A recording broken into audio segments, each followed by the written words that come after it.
Our guest this week wears the shorts in the relationship. This Wooster's got the cocks crowing from dusk till dawn, and just like his cobblestone namesake, he's in the streets in Soho. Hopping coast to coast is the only thing about him that's by, but he's back in NYC and ready to rise and grinder. This fashion hitman is a bona fide chicario, and here to chat indulging his shopping addiction around the globe, being one of the few people in fashion who isn't afraid to speak his mind, and wearing Comme des Garçons to the gym, creative consultant of Allen Edmonds Reserve Collection, and absolute fashion legend, Nick Wooster. Nick, how are you? Fine. It's just fine. Is that intimidating to you to hear all that? It was funny. Do you disagree with any of that? I don't wear Comme des Garçons to the gym. Rick Owens, yes, but Comme, no. You do wear Rick to the gym? Sure. That's fine. What do you mean, sure? That's not a normal thing. Actually, it's Satisfy these days, but yeah, What shoes do you wear to the gym? Satisfy. Yeah. Wait, Satisfy Nut. They have these running shoes. They're called something. And Aren't they with great. Hoka or something? Or they're to their own shit? No. And then I bought my first pair of Hoka in Japan last week. Oh. You went to the motherland. Oh my God, they're so comfortable. I only buy my Hokas in Japan. Yeah, because I've tried to go there and try them on, and I'm always like, not for me. These were so comfortable, and they're military green, so they're a good color. There's a ASIC store there where you can rent gear and shoes, and then like go and use it and like go for your run and go for your work or whatever and return it. And they like, process it, dry clean, whatever. They have locker rooms and a shower and everything. Wow. I don't know if you're an ASICs guy, but No, I think ASICs, yeah. if they'll pay you to be an ASICs guy. When you're in the gym, it's important that you look good. Like in the terms of your outfit, that's important to you versus like us. We wear ratty tees. We don't care. Like, Well, so I used to always subscribe to the cotton philosophy of the gym. Like I would never wear anything stretchy. The problem is when you travel, like then you start to understand why people wear this kind of stuff. Although I think I'm going to get a yeast infection if I sit in something stretchy for longer than a half hour.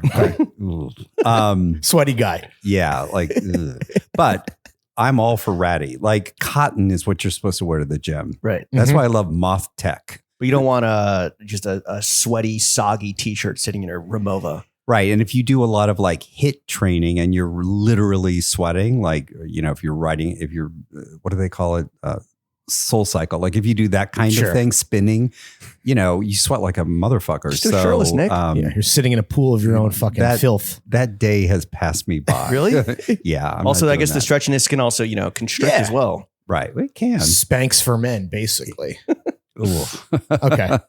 Speaking of clothes, real quick before we dive in to the show, what did you wear today to podcast with us? Let's go through everything. So it's a rear quarter zip because I'm trendy.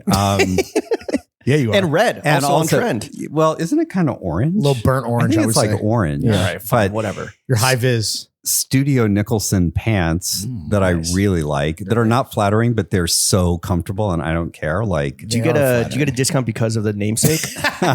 well, we did discuss this. So my name is Nicholson and I CKELSON, but what most people probably don't know is my grandmother, my mom's mom, her maiden name was Nicholson, NICHOLSON, and she married Harry Nicholson, CK. So for sure, that's some inbred shit. Yeah. That's how they do it in Kansas. Yeah. Right. A couple times removed, yeah. But then Nick told me that I can't remember what the story is, how she came up with Nicholson, but it's like, but even that's not her last name. Right. I mean, Wakeman, right? Yeah, exactly. Nick Wakeman, I believe. Or She's like so nice. Like, the best. She's the goat. Wonderful lady. Yes. So, And the pants are flattering, I will say. They're nice. Thank you. And they're really comfortable. They look and I love the fabric. And then I'm wearing Allen Edmonds Reserve Brown Alligator. It's Those called are the nice. Miller. Those Thank are you. good Are these a Wooster product? Well, I wouldn't say that. No, they did a lot of the heavy lifting before I got there, but this was a loafer that they had developed. But the first thing that I saw when I saw that they were making things in crocodile, I'm like, oh, you have to make that loafer in brown. And they used to use a kind of a weird color called chili, which is kind of orangey. And I'm like, no, dark brown, like too dark, spicy. Yeah. right? So They look great. Thank you. Thank you. I will be picking up a pair at our dinner, which we're going to talk about later. What That's about the a fact. socks? I don't even know what the socks Uniqlo? are. They are probably bulky. I don't know. What do you call me? And what about the T underneath the rear? Sunspell. Okay. And then The kerchief. Capital Ooh. that I just got in. Capital. Could we talk about the watch? Oh, this was so This whole thing? so this is the I always lie and say I've never done this because I really have never bought anything on eBay except when during the pandemic they hired me and I did because they were entering the watch business and this was like a watch that I got from eBay. Amazing. So it's a small, like this is you're like participating in the smaller watch trend. which I've say? always been Okay. a fan of having small wrists, limp and small wrists. Whoa. What do you mean by that? Yeah. What are you implying? Is it something that your kerchief couldn't say for itself? You know? Yeah. Well, that's now just a kind of, I mean, I have now gone into the world of ascots. Like Stop it, dude, for real. Charvet. And then I bought 2 in Japan last week. From where? Beams. Oh, Beams has ascots? Not in the plus department, but in the international gallery, like Okay. the classic side. Beams there's like a Beams for everything. So maybe they just There have like is. Beams ascot. I don't know. Oh, Beams, no. Beams neck. The best ties and scarves are found in Japan. I mean, Really? what Oh. isn't the best that's found in Japan? Not France, like Hermes and Charvet. Well, sure, except that they do a better job of editing and putting together an assortment so you can find things. Gotcha. Is this like the Beam store that's like shaped like a falafel? No. falafel like a circle. Like the big like a honeycomb. No. This is the beams. It's like horizontal. It's like a series of different. So like an actual beam. They got like Beam Boy, Beam Plus, Beam whatever. Yeah, Beam Girl, Beams. They got beams for girls now? Damn. You got everything in Japan. Wait, can we not bury the lead? How do you wear an ascot? Do you wear it casually? Like, what are we talking about? Oh, here? yeah. Okay. Like you just have to tie it twice Okay. to make it seem not so serious. And no, wear it with a t-shirt, tuck it in. Like, Oh, okay. you know, How to do me- you, Nick Wooster, learn? Like, let's say, let's imagine that it's your first time ever wearing an ascot. Are you going on a YouTube for a tutorial, or are you? I you wish just I know was this that shit? clever. Okay. No, I just, it's like this. I know that there's probably better ways to tie something, but this is how I know how to do it. So that's what I do. Like, I Right. don't care. All right, sure. That's how you make it look good. Yeah. You don't give a shit. Prezzatura. I mean, everything as guys, and I think this is something we all share. I want the path of least resistance. And so, Zen. and Love I that. used to always turn my nose up at like people that wore neckerchiefs or it's like, ew, like too fussy or too something. Yeah. Now that I sort of have, you just kind of understand why people do. It draws the things eye like to the that. face. There you go. The greatest asset. But also, The mustache helps too. it's all a diversion. No, but the thing is, like, I just feel like because we've casualized ourselves out of business, basically, and so yeah, like people want to wear t-shirts. The old ways of wearing a dress shirt and a tie don't always. But although there's something nice about that too, sometimes. But I always feel like something like a bandana, actually a silk scarf, something, it just finishes it. Mm. It's the finisher. High, low, maybe. Do you ever low. find yourself over accessorizing? Is that possible? Well, then you'd hopefully want to do the Coco Chanel thing and take something off. But I probably over volumize on the bottom, but I wouldn't say that I hope I don't over accessorize. You're a fan of big bottoms, is what you're saying. I'm a huge fan of big bottoms. in more ways than one. What's wrong with this big top? What's this this coat Yeah, you got tell over us about here? your barber. So that is actually a gift. They gave it to me because Allen Edmonds. So I help Allen Edmonds do all things creative, and they actually buy third-party product. And one of the brands that they actually bought was Barber. And so when I went on an appointment there was like a style that we don't buy for the store but it's called something. Is it the Spay or the Transport? The transport. Thank you. It's the cropped. It's the new cropped one. It's fantastic. right, and it's such a great jacket. Agreed. Like and so they sent it to me, and I love it. Like it's the perfect thing because it looks really good with big bottoms, and yeah, it's all about balance. What about the spectacles? Yeah, what are those? these were another gift. These are kind of a signature Wooster piece. Seems like No, it. Well, I am into a light frame with a dark lens, sort of 1920s ish or something. These were a gift from Barton Pereira. I went and saw them in Venice in California at their Patty Pereira's like house, basically. Oh, wow. She was super cool, super nice. So they gave me a few pair, and It's a nice little parting gift. that bag was another freebie from Arc'teryx Ooh. like years ago. But it's like the perfect thing because it packs super flat. And then when you have to bring a computer or drag stuff around the city, it's just like what's in your bag right now? What's a in that bag? laptop, a Okay. color card, some receipts. Do you have more important appointments than podcasting with us today? Is that what you're implying? Well, I had some important Okay. appointments this morning. And yes, I could show you the spring colors for spring 27 Allen Edmonds. yeah. Okay. That's inside. Burnt chili crock. And last but not least, what Yeah. about the panties, Nick? Oh, If any. today, because I just happen to know because I brought all of one pattern, they're blue and white stripe Uniqlo, like woven boxers. I wear woven Oh. boxers. I do not wear. You're on my list. I am so not a boxer briefs guy. I'm briefs or boxers. Like, Okay. there's no boxer brief One or in the my life. other. Right, like a boxer brief. Why do you no, prefer boxers over 'cause it wadding your just shit hangs. up? See? Free range nuts. It's so I never understood this idea of like why you wouldn't do that. I'm 100% with you. And you are on I remember because I keep a list in my phone of notable boxer wearers. And I think you're one of the early entries, if not the first person that started off that entire list. It's like me, you, Tony Soprano, Yoakum from Our Legacy, Reynolds Woodcock from Phantom Thread. Yeah. Just a murderer's row of boxer wears. Real and fake. I have a question about boxers.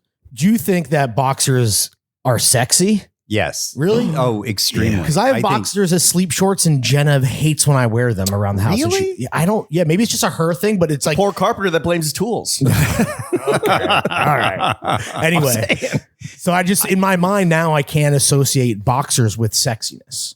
See, I think boxers are so much sexier because Yup. it's like it leaves something to the imagination, Okay, but sure. like, but little it boy also, shorts. Yeah, Kind of, right? Yeah, like- You know what I'm a saying? little schoolboy. Yeah. you know, yeah. I mean, not but- that we're sexualizing schoolboys or little boys for that matter, to be clear. I mean, I used to wear briefs when I was a kid, and then I just graduated to boxers like in high school. Like it was Yep. just, and it was so. You matriculated into them. Well, it's about the time they all start to fall, and When did your nuts drop? yeah, I think 13, Oh. 12 or 13, Okay. 12 probably, because I did it with guys at 12. So Nice. Oh, all right. Hell yeah. We're getting into it, folks. What, like a cornfield? 1972. Nice. Didn't I tell this story? I don't know. Tell After it again. seeing the movie Billy Jack, and anybody who's like Familiar? my No. age, it was like literally. This was when there weren't multiplexes. There were two theaters in my hometown, and Billy Jack was like at one theater for almost a year. Like it was like Oh, wow. something that played forever. It was like American Pie, you know that song. Like Yeah. that was like the top of the whatever Don top McLean 40 or for whatever, like yeah. 50 weeks. Well, this was Yeah. like a similar thing. And what? What did that So have how to did that do have to with do? you? Oh, with- anyway, Wait. after Billy Jack is when I did Oh. it with this. Is it like a gay movie, or just No, like it not at horny, all. like woke you up, or you're just like, okay, movie now? No, it's like time something to have about like sex. it was. I vaguely remember the plot, but it was something about a guy who was kind of a do-gooder, cowboyish kind of person who used to Ooh. fight. Sexy But there was archetype. like a Native American woman that he protected or he did something. Mm. there was a That got you famous- hot, hot and bothered. You're like, get her out of here. Right, More exactly. cowboy. Exactly. More assless chaps Wow, okay. over the boxers. So early bloomer, extremely early. Oh. Okay. Wait, but you were in a small town. You were in Kansas, right? Salina, Kansas. Was it tough being a young gay man in Salina, Kansas in Hello. 1970, whatever the fuck? 72 was that year. But yeah, like I was born in 1960. So yes, to be a gay kid in Salina, Kansas, yeah, was not a good, no. The day the music died. Exactly. No, but the thing is, like, I didn't know that that's what it was, but I just knew that, okay, I was marking time as a child. Like, get me the fuck out of Got here. you. Wow. You saw the finish line. And I just knew that the options were New York or LA. New York or nowhere. I chose New York because I wouldn't have to get a DUI. This is what you're thinking about as a 12-year-old? Well, Grew up quick, man. By Kansas. the time I graduated from college and I announced I'm Right. moving to New York, and How'd that go over with the folks? well, they were like, "Well, don't you want to go somewhere else first, like Dallas or Kansas City?" No. I'm like, "No." You're like, one day I will work for J.C. Penney. Right. Yeah. I never saw that coming. That was never on my bingo card. Right. Well, it's fun while it lasted. And it was. No, but the thing is, like, I just knew that it was like New York or LA. Right. And yeah, the thought of not driving factored into it, but also I thought New York was cooler, and it was. And You're correct. You know, When did you move to New York? Like what year? January of 1983. Was it happening in the gay underground at that point, in the gay scene? Fuck yeah. Were you like fucking on the piers? I did do that. But the thing was, they literally, see, this is the sobering part. That weekend, January 8th, 1983, that Sunday, New York Times Magazine, they Right. had just given the name to AIDS. Like, and I was like reading this. Yeah. I hadn't come out yet. And I was reading this at my aunt and uncle's apartment, and they were like, here, take this section. And so I'm looking at, and I'm like reading this story and like, oh, fuck, this is not cool. So yeah, other than a slight, You've always had good AIDS time. epidemic, Yeah. it was a You've always had Epidemics aside. You've always had great timing, Nick. really, seriously. We're going to get into that and so much more. But first off, you're in New York, I think, because we are all attending an Allen Edmonds Reserve Collection dinner tomorrow. As the creative consultant and face and feet of the brand, are you doing the seating chart? I am. Oh. Yes, it's been sent to me and I have to, yeah. You have to prove it. Who are we currently sitting next to? Well, I want to be at your table. Oh, okay, cool. Wait, are you at the kids' table or are we finally at the adults' table? I'm going to be not at the kids' table. So we finally made it. No, Finally there's two. Yes, book it. There's two tables that I would happily be at. Okay. And you're going to be in a good table. Okay, great. Yeah. Who are you sitting yourself next to? Because that's the best part of doing it. It's like someone you have a crush on. Well, let's keep it professional here. I'll just leave it. You'll We'll be see. surprised. We'll see You'll for be ourselves. surprised. Because we did the last time we were at Wild Cherry, ironically, I felt like we were the youngest people in a very old room, and we deliberately got sat at what felt like a kid's table, Right. which is weird Right. as nearly 40-year-old industry veterans ourselves. Yes, but the thing is, like, it's a. First of all, I'm super like impressed / flattered that the people who are showing up. So there's a nice group It's all of for you, people. baby. Yeah. And there will be some shoes involved, which is always a nice. Of Can you, course. can you explain what the Reserve Collection is in like the Allen Edmonds universe? So Allen Edmonds, is a 103-year-old brand. They've been around for a minute. Boomer. And the thing is, they've always been able to make beautiful shoes. And there was a time in different ownership, like they were owned by private equity at a point before Caleres, who's the company that owns them now. Yeah. Before that. And so they started to do a lot of things that someone like Alden didn't do, which was they started to make hybrids and sneakers Yeah. and all these kinds of things that now are, unfortunately or fortunately, a part of the business. Like, so what they did before I started working with them is they understood that there was an opportunity to go higher because they were sort of going down, and smartly they figured out, hey, there's something on the other side. And so the Reserve Collection was this thing that they came up with, which was like they did the heavy lifting. Like they did it before I got there. My contribution has been to try to like wrangle it so that it's like a taste that I think can go a little better than maybe the direction it was going. Sure. And like so, the EG collab, right? I believe that's something that you set up, right? well, it wasn't. No, that was also in the works before I got there. That was a great show. Right. I mean, public school happened since I've been there, and there's going to be a couple more that are Nice. that I. These are can't made say in yet. America? Yes. So that's the other thing is they have this amazing facility in Port Washington, Wisconsin. When I saw Port Washington, I'm like, oh, Long Island. Right? Yeah. And so when Next they said, stop, Ronkonkoma. oh, you're going to go to Port Washington, I'm like, awesome. Yeah. I'll hop on the train. And no, I mean, it is. No, it is. And it's actually in the most scenic, sort of interesting kind of place. But yeah, but the thing is they have been used to doing things a certain way. And part of what I believe I've done is disrupted it a little bit to sort of push them to do things outside of their comfort zone. What was like the first mandate you came in and you're like, we got to do this. We got to make this happen. Was it like a collab? Was it, No, like it's leading like, into like more luxe materials? So the two shoes that we're offering, for these guests at the dinner are the Miller, which was a loafer that they had already developed before I got there. And then an Officer Derby, which is what I brought to the table. Nice. Like that's a Wooster shoe. Absolutely. That is a Wooster shoe. I've seen you in many an Officer's Derby. I mean, to me, it's just the most fundamental, basic, correct shoe. If there was one shoe that I could only have one shoe, it would be an Officer Derby. Is that the pair that you're wearing the most? It is. Yeah. But I've always liked a heavy black, usually black, but I think brown is super chic, or Cordovan's even better. But like, it's the perfect shoe because you can wear it with Comme des Garçons, you can wear it with jeans, you can wear it with, a tailored suit. Like it's always good. It looks great with a skirt.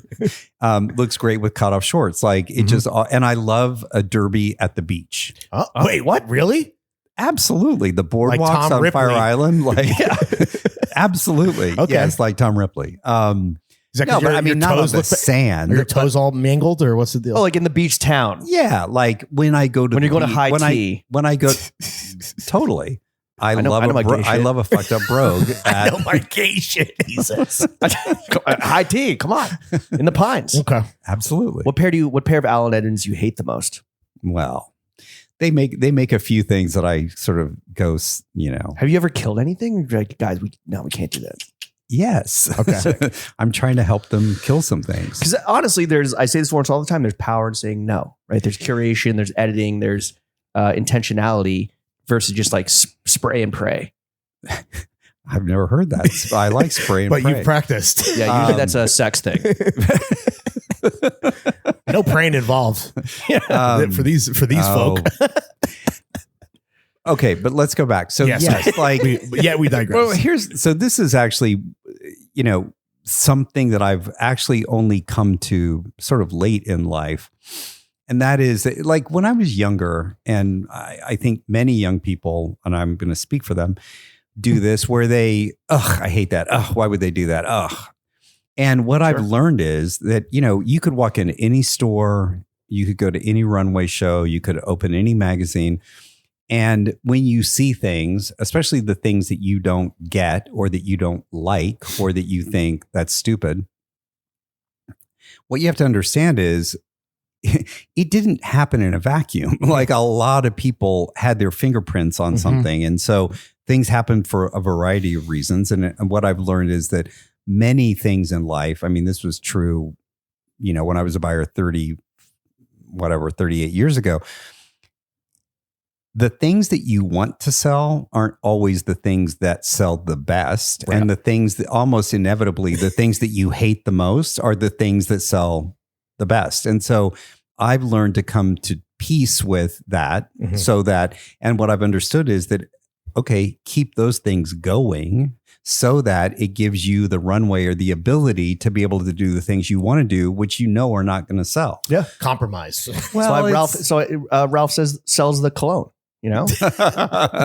or like any fashion brand. If they have a hit bag or a hit scent, then that can fund like, you know, the progression and evolution of like the tippy top. But like, you know, if the mass is hitting, why fix that? Right. And so, respect. But to go back to the thing about killing things. So yes, there's lots of things that should, or you hope would die, but there's also sometimes things that you can sort of accept as like, okay, I can live with that. Yeah. So as long as it gives you the opportunity to have something else. And I would say that's been my experience in the past year and few months working with this team, is that they're very open to understanding that they want and need to move forward and to do some new things, even if it's outside of their comfort zone. But also I have to be respectful of like the things that are going to keep the lights on. Of course. Yeah. That's professional and personal growth from Nick. We love to see that. That's great. It just took him, a little bit of time. It sounds like compromise and acceptance of, and like maybe softening your borders or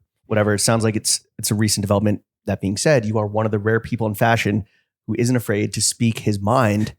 Has your big, pretty mouth ever cost you brand dollars? Well, it certainly cost me jobs like GQ and, Neiman Marcus. Well, that was also stupidity on my part because even someone who went to journalism school, I sort of thought we were off the record, but I wasn't. And so then that's no one's fault but my own. Like I can't be upset with them for that. Right. They did their job. And you've come to grips with all that stuff too. Like, yeah. But wait, what was the question? Have you ever like spoken your mind where you're like, I don't know, like I hate sweaters, and then like the sweater brand that you're has like you're doing a gig with is like, fuck you, Nick, like we're pulling our deal. I haven't, to my knowledge, done that, but I'm sure that your manager might say different. Right. But I'm sure that that's, still, it's a yet for me, as they say in AA. Yeah. One day at a time. Yeah. But yeah, I mean, I do have plenty of opinions about some things. What's your most unpopular fashion opinion that right now is like burning a hole in you? Prada sucks. Really? That's a personal beef. Well, actually, let me put it this way. The Prada people suck. The group. The Prada group. Not the clothes. We love the clothes. No, the clothes are amazing. Mucha? Raf? The system? No, the whoever determines who gets to go to their runway shows, and PR. Not including me in that, was, yeah. So like, yeah. Did you clap back at them? No. Because I guess you are now. Well, I am now. Yeah, exactly. He just waited. He needed the platform. But but it's just the thing that I always think about menswear in particular. And I understand the world is not just menswear, #menswear. There was always a kind of like generosity of spirit around men's. Like it just was kind of like the sleepy stepchild or whatever it was. So the stakes didn't seem to be as high. Totally. Yeah. And Prada was the first, time that I ever was like not offered an invitation when I requested one. I was like, excuse me. And this is after having worked with them, having been and actually liking it. Like I like them. I like what they do, even if I don't like what they do. I like what they do because they stand for something. Like they, it's usually really beautifully made, and that's a rare and nice thing. But if you're not going to, really, me, like, okay, but I get it. Like they have metrics, they have whatever. So they can do whatever they want to do. They're Italian. They had to hit their billionaire quota. Yeah. Well, your seat was given to Mark Zuckerberg, sadly. Well, but here's the thing. So it's like, okay, great. Well, then I just don't have to worry about you. Have you softened as you've gotten older? Like, whereas maybe if this happened to you 10 years ago, you're going ballistic on Instagram or something versus how you react now. Yeah, because there's so many other things one can do during, a Paris Fashion Week, a Milan Fashion Week, a Pitti. But you don't want me to come?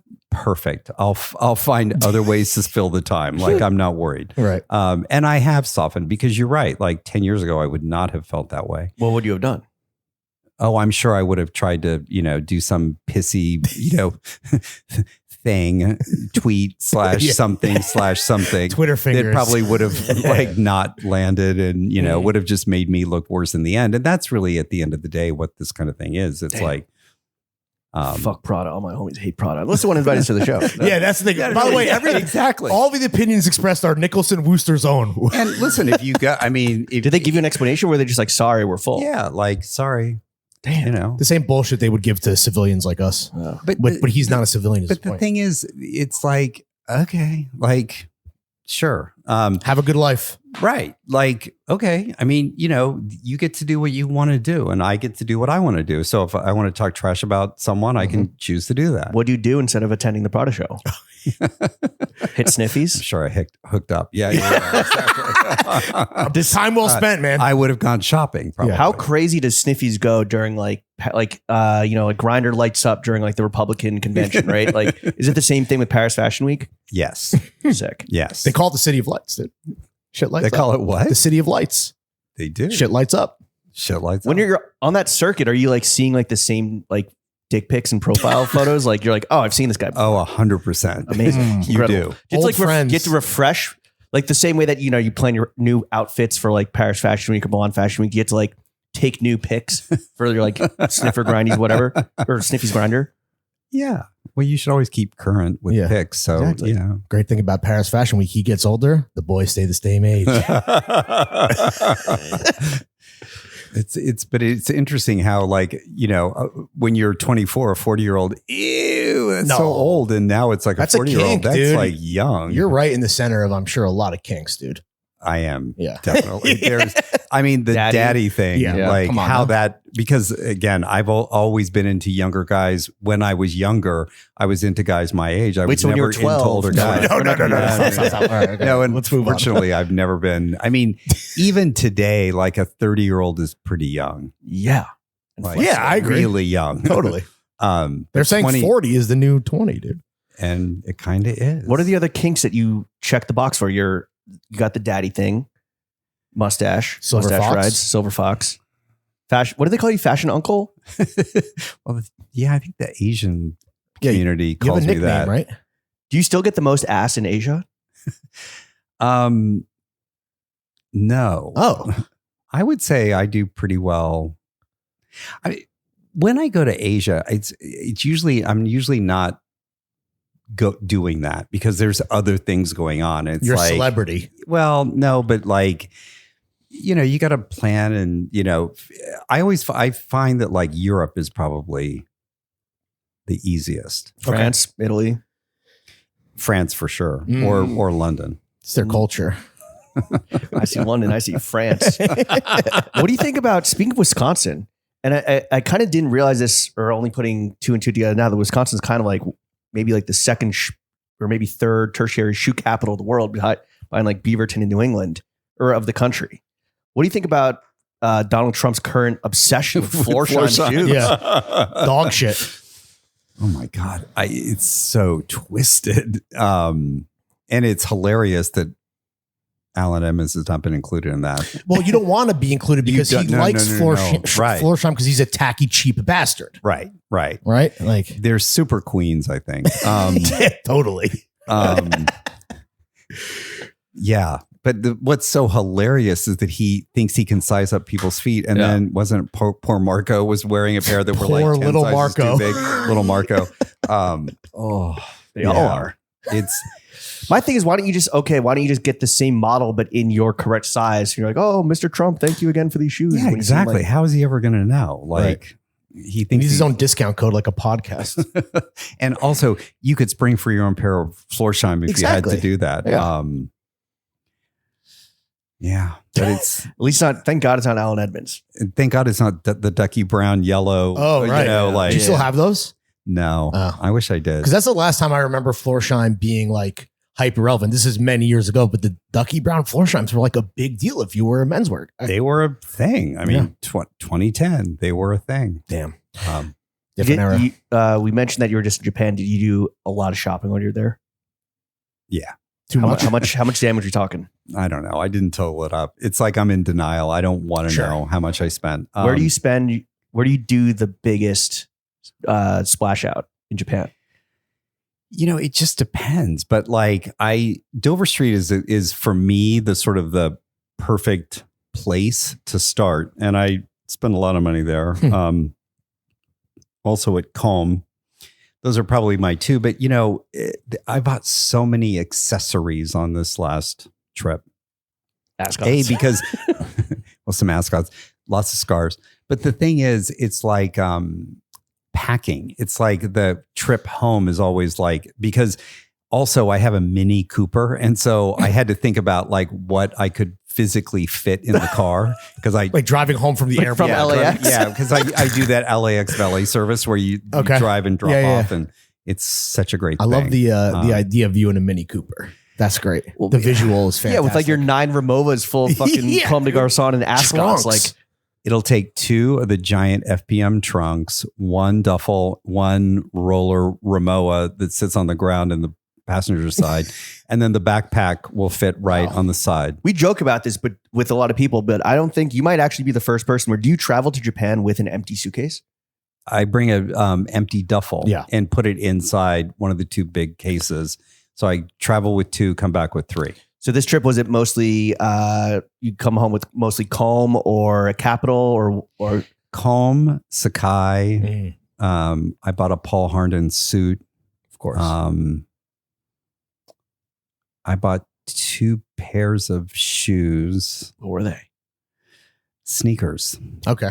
Which is weird because the Hokas are one, and then whatever the moon shoe is called, that Nike, not Jacquemus, but like the waffle racer. The waffle racer. Yeah, there was like a white one with a red swoosh, and I needed something.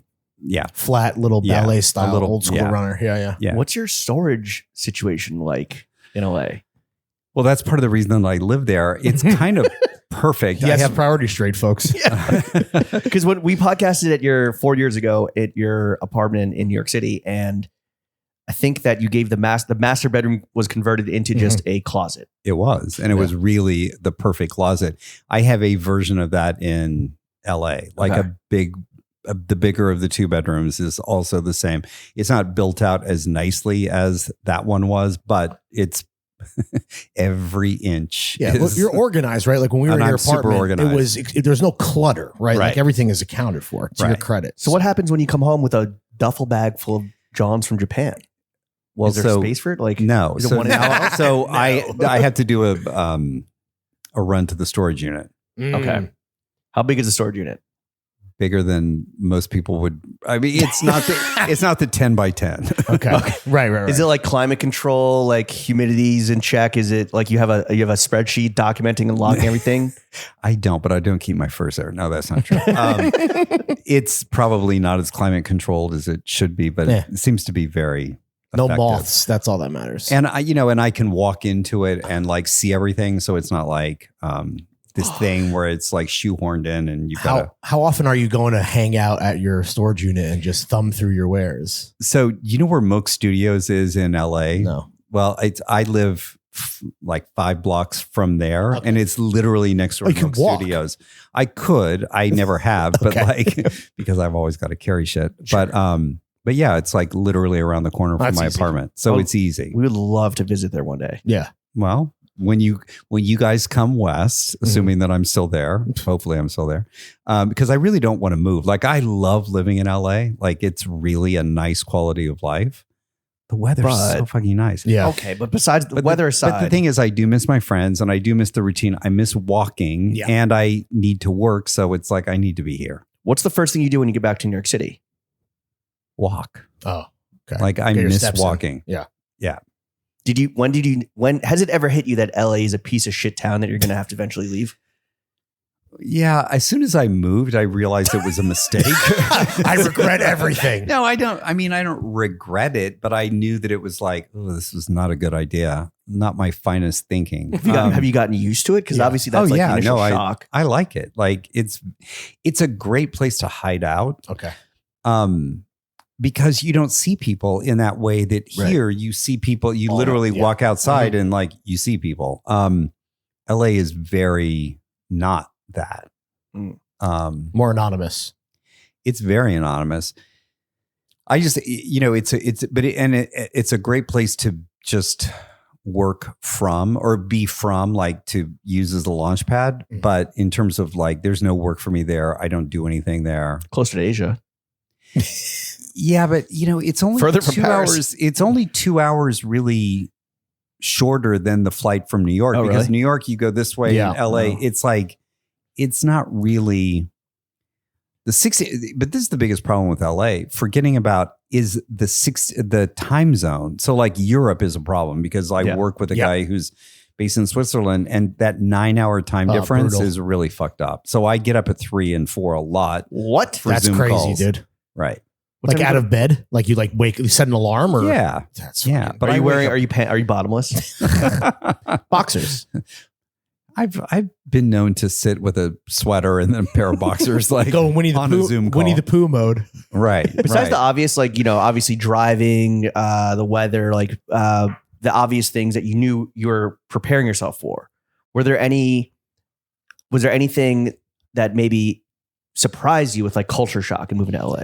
Well, one of the things that I thought would be the case, but it was, again, really naive on my part. Like, they are not interested in me in LA. And what I mean by that is like, I have no connection to the entertainment business. Just because they have no swag that there. world. Yeah. Well, but that, so they're just not. There's no work. There's literally Nick. nothing for me to do. And even events that happen, half the time I don't get invited to, because probably either people don't know that I'm there or I don't go to enough for people to know. Right. But like, and honestly, it's fine. So is your routine then with all this free time on here? You're just like working out and just getting you're in the best shape of your life. Like it's just, I'm not in the best shape of my life, but I do that routine, the working out at Barry's there, and it's nice. And then just that it's motivating because it's not fucking freezing, Right. or, so. and everyone's humid hot as hell also. So you feel terrible about yourself. well, Are the guys hotter in New York or LA? I think they're sexier in New York, and they're more, whatever you would say, like classically handsome in LA. I think they're more camera ready in Yeah. LA. There you go, camera ready. They are very camera ready. Yeah, Camera you know what I ready mean? Like boys. body, face. You know what I mean? Yeah. What dating apps are you spending time on these days? I'm a scruff sniffies gay Okay. grinder, but What's the deal with Grindr these days? I don't know. It's just like, I don't know. I don't know if it's the me, meaning like, who I am, what I represent, but I sort of think of Grindr as being twinks for twinks.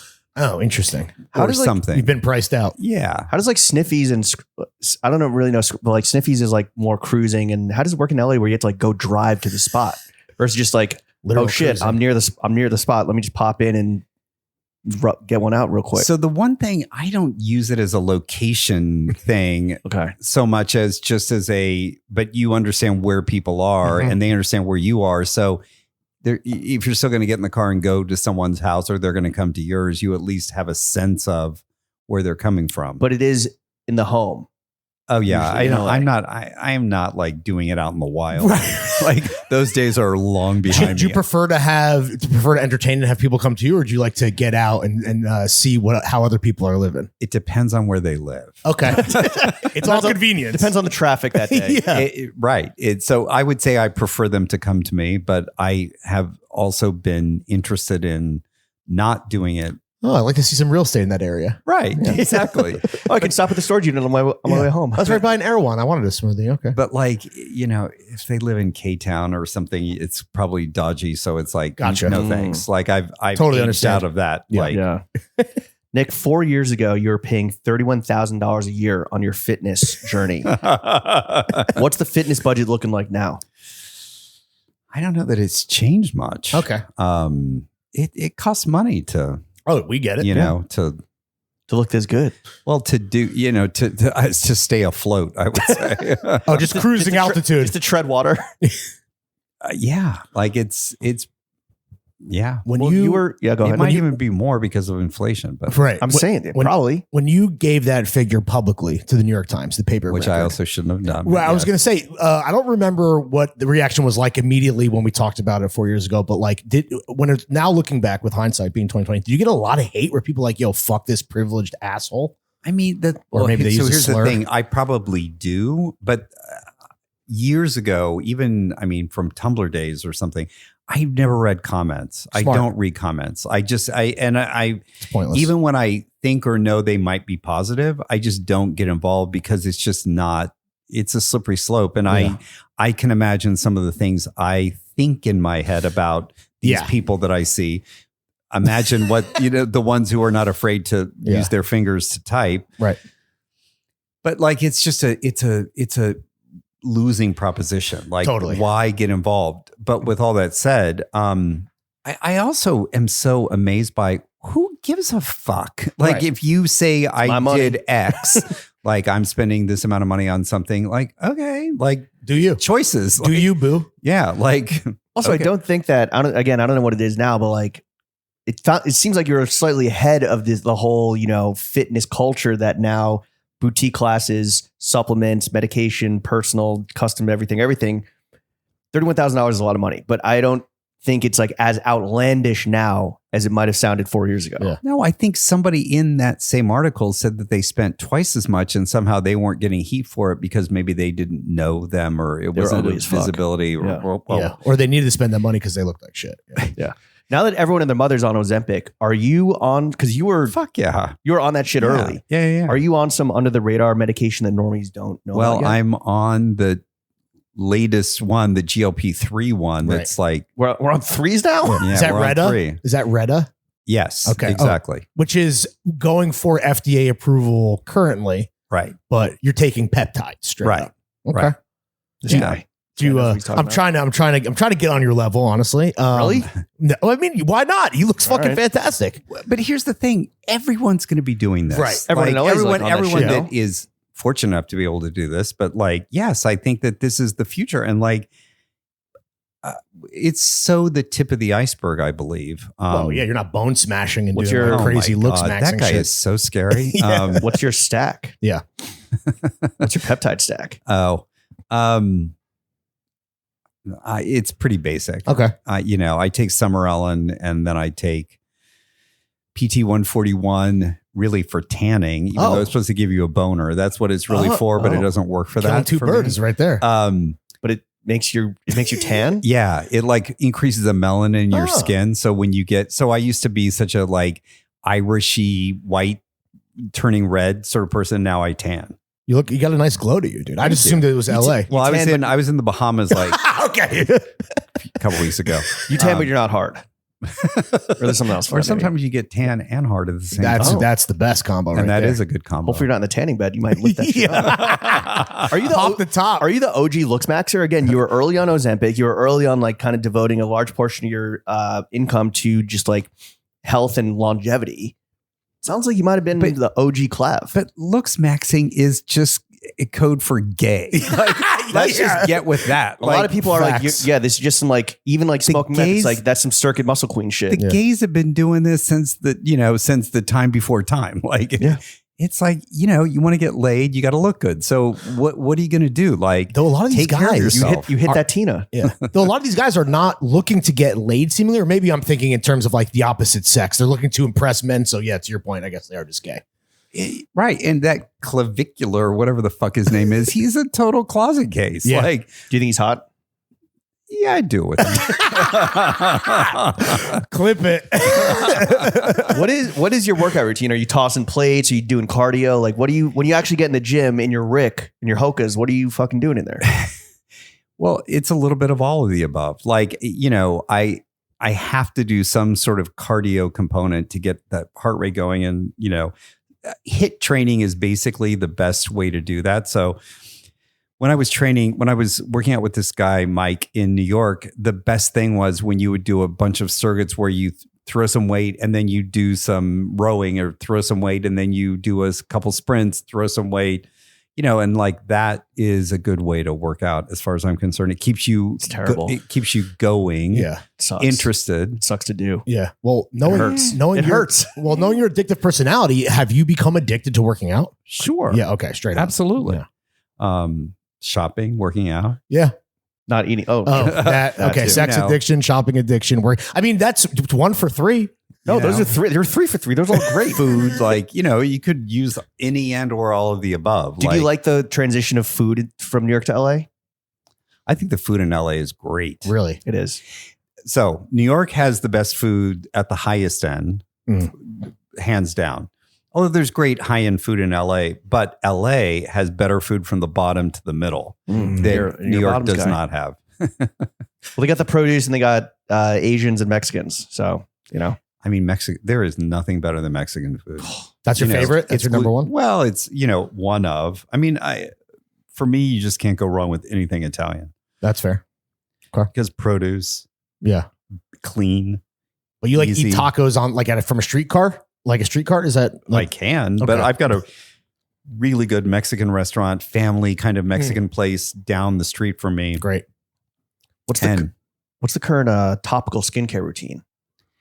Well, I say this not jokingly, but like, and lots of people send me things. So it's like whatever's in the rotation, but Barbara Sturm, I'm a big fan. Caring Group. Is it Caring? I think so. I think they bought her for $1 billion. Wow. No, was it? I thought it was so. Puig or The Puig or whatever it's called. Dries I think people.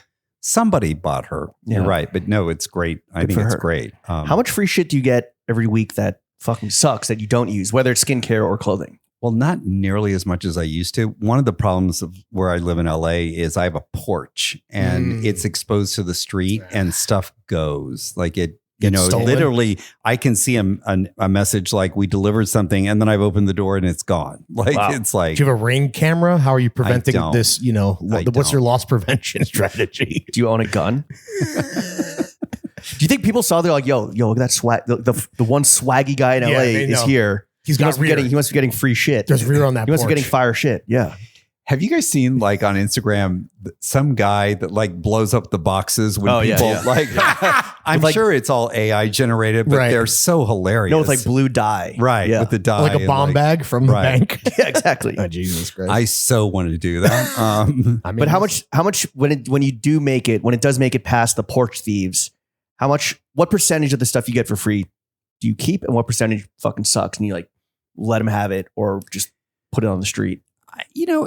It used to be a much higher proportion of things I didn't want. Mhm. Now I would say it's pared down so much, meaning not as many people are sending things, but so much of it is stuff that I want or like. So good. That's good. I would say it's maybe 60-70% in my favor, like meaning I keep it. That's pretty good. That's pretty high. That's a I'm- great shooting percentage. Right. honestly. I'm jealous. But also the percentage of what it is in total compared to what it is. I Right. mean, it's probably a quarter like from its peak, yeah. But I think that's industry wide. They're like, we got to chill on the seating. Seating is down for sure. Okay, well, so it certainly is for me, but I found that the quality is better. So Do you Or ask for there's- things or do you like no, I'm not an asker. You're not thirsty. That's actually respect? that's actually not true. I do ask the Barbara Sturm people because they say, Right. please ask us whenever Right, you want well- anything. And I don't do it every time I need something, but like Yeah, sometimes you're classy about it for sure. well, because and also I really like it. So it's like, and I'm always appreciative. Oh, you say you're a big like thank you on stories or whatever. Yeah. Yeah, that's the way to do it. Yeah. It's two-way street. That's the transaction. Yeah. That's the ask. But it's a low bar for me, but it's also really nice. Like I do appreciate it. I mean, I've been getting a lot of diptyque candles and diptyque fragrance, which I enjoy. That's a pretty penny right there. You could resell that shit very easily. Yeah, but if I'm not going to use it, I regift it to people like my nephews Smart. who really appreciate it, and so it stays in the Family. ecosystem. But It stays in the Wooster ecosystem. keep it in the family. Are you accidentally turning your nephews into like fucking swag lords? I'm afraid You've spoiled them. I have. Oh, I no. am and I have. How old are they? So Jack is the youngest, and he's 19. Oh, so they're he'll like be 20, adults. and then 20. They're 2 years apart, so 19 and 21. But they're showing up to college, whatever, French 201 in like Sakai. Like, Diptyque in Pretty the sick. dorm is Kind of. crazy. yeah. Well, Jack, who's interested in being a designer and will do something in fashion for sure. He's got a brand on the side. And, he's a cool kid. He's cute. He's cool. Is that your influence? His love of fashion? I believe it's like anything, you're born with it, because it was like his great grandmother, my grandmother, no Wooster, my dad's mom, she was a seamstress, but she was like very capable. I'm not capable, like with my hands, of doing that, of sewing and cutting and sewing, stuff. but Jack has probably gotten some of those genes from my father, who also was good with his hands as a mechanic. Mm-hmm. But like, I didn't get any of the hands part, but I got the love, the part eye, and the looks, and the eye. Yeah. Does your nephew ask you to wear his brand? No, but I want to. Oh, yeah. Damn. So the ultimate cosign. So he doesn't give it to you. He doesn't seed you. Yeah. He does. So amazing. But here's the story. So like my nephew, he did this project where he would thrift Brooks Brothers and Ralph Lauren, like Oxford cloth shirts or shirts. And then he screen printed this graphic of a Rottweiler, a dog that he like designed. And I took a picture of me wearing it, and the Brooks Brothers people, Arthur at Brooks Brothers PR, were like, "Oh, that's super cool." And so they sent a box of stuff to him. Oh, wow. To Jack. And so he's actually in the process of putting it together right now. Cool. And which is like so amazing. Like, did you take a fee for this? Connecting the dots? Finder's fee, consulting. Yeah. It's your job. Not yet, but I eventually, Jack, start saving up.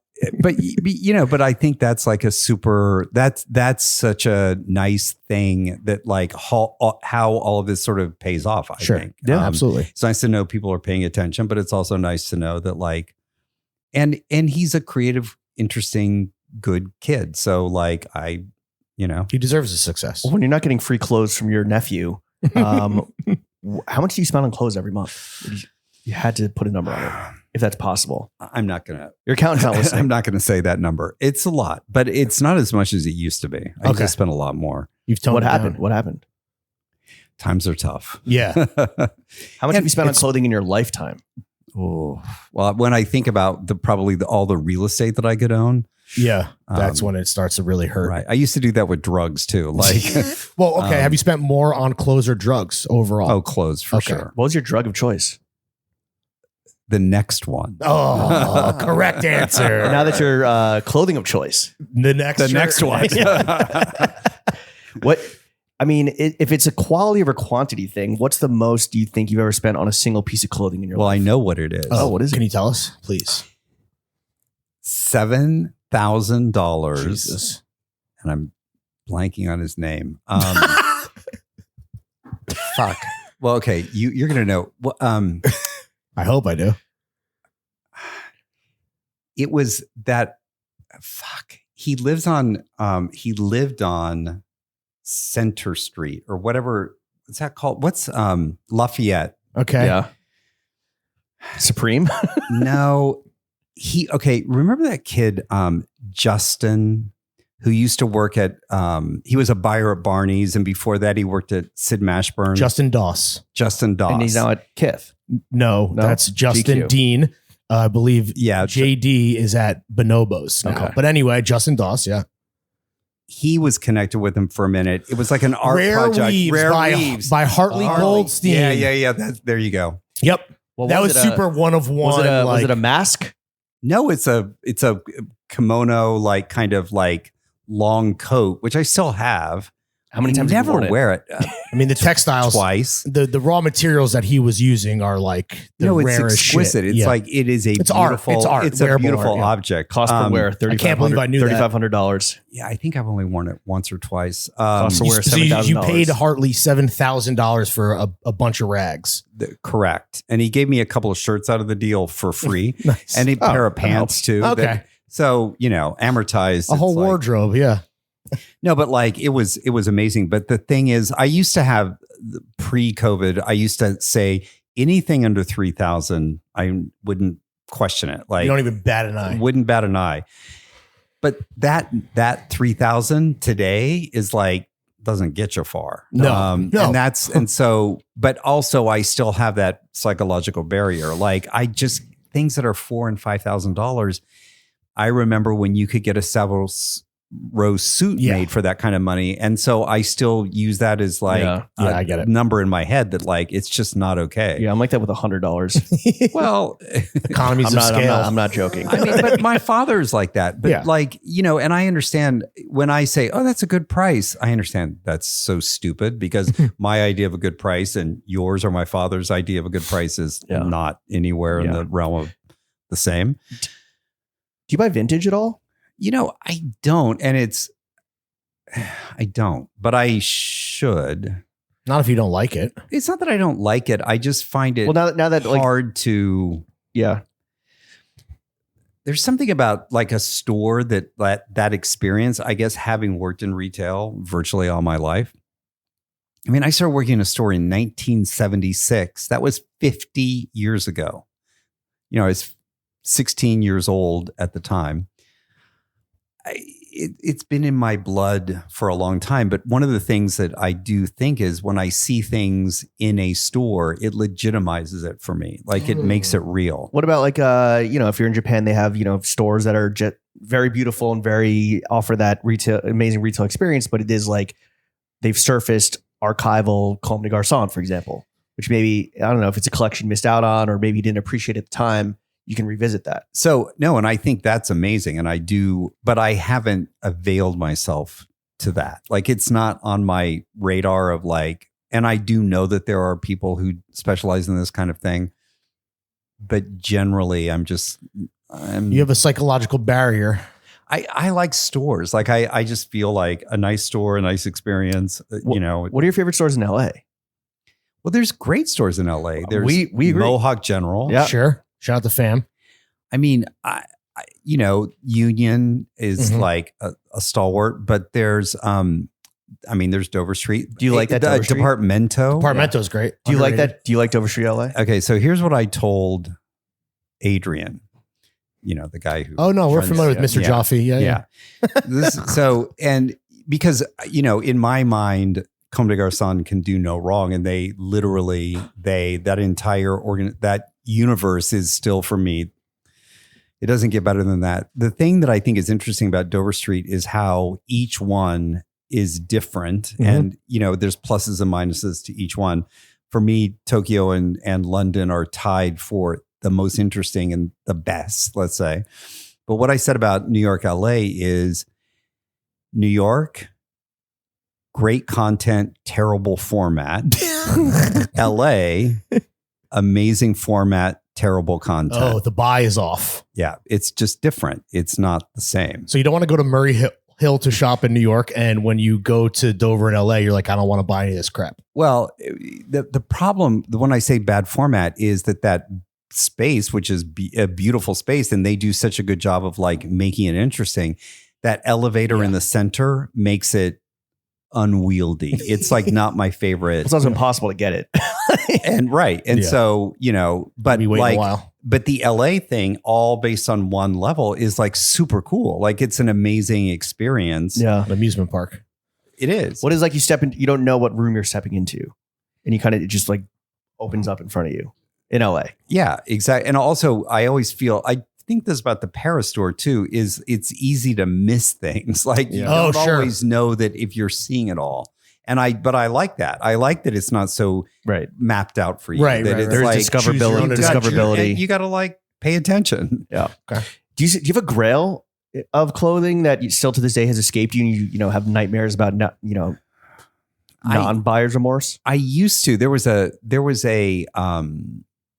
Junya Watanabe, and I don't know if it was a Moncler collaboration or even something like Rocky Mountain Featherbed, but there was this like down vest in a Donegal tweed that had like a nylon or a leather sort of like yoke at the top.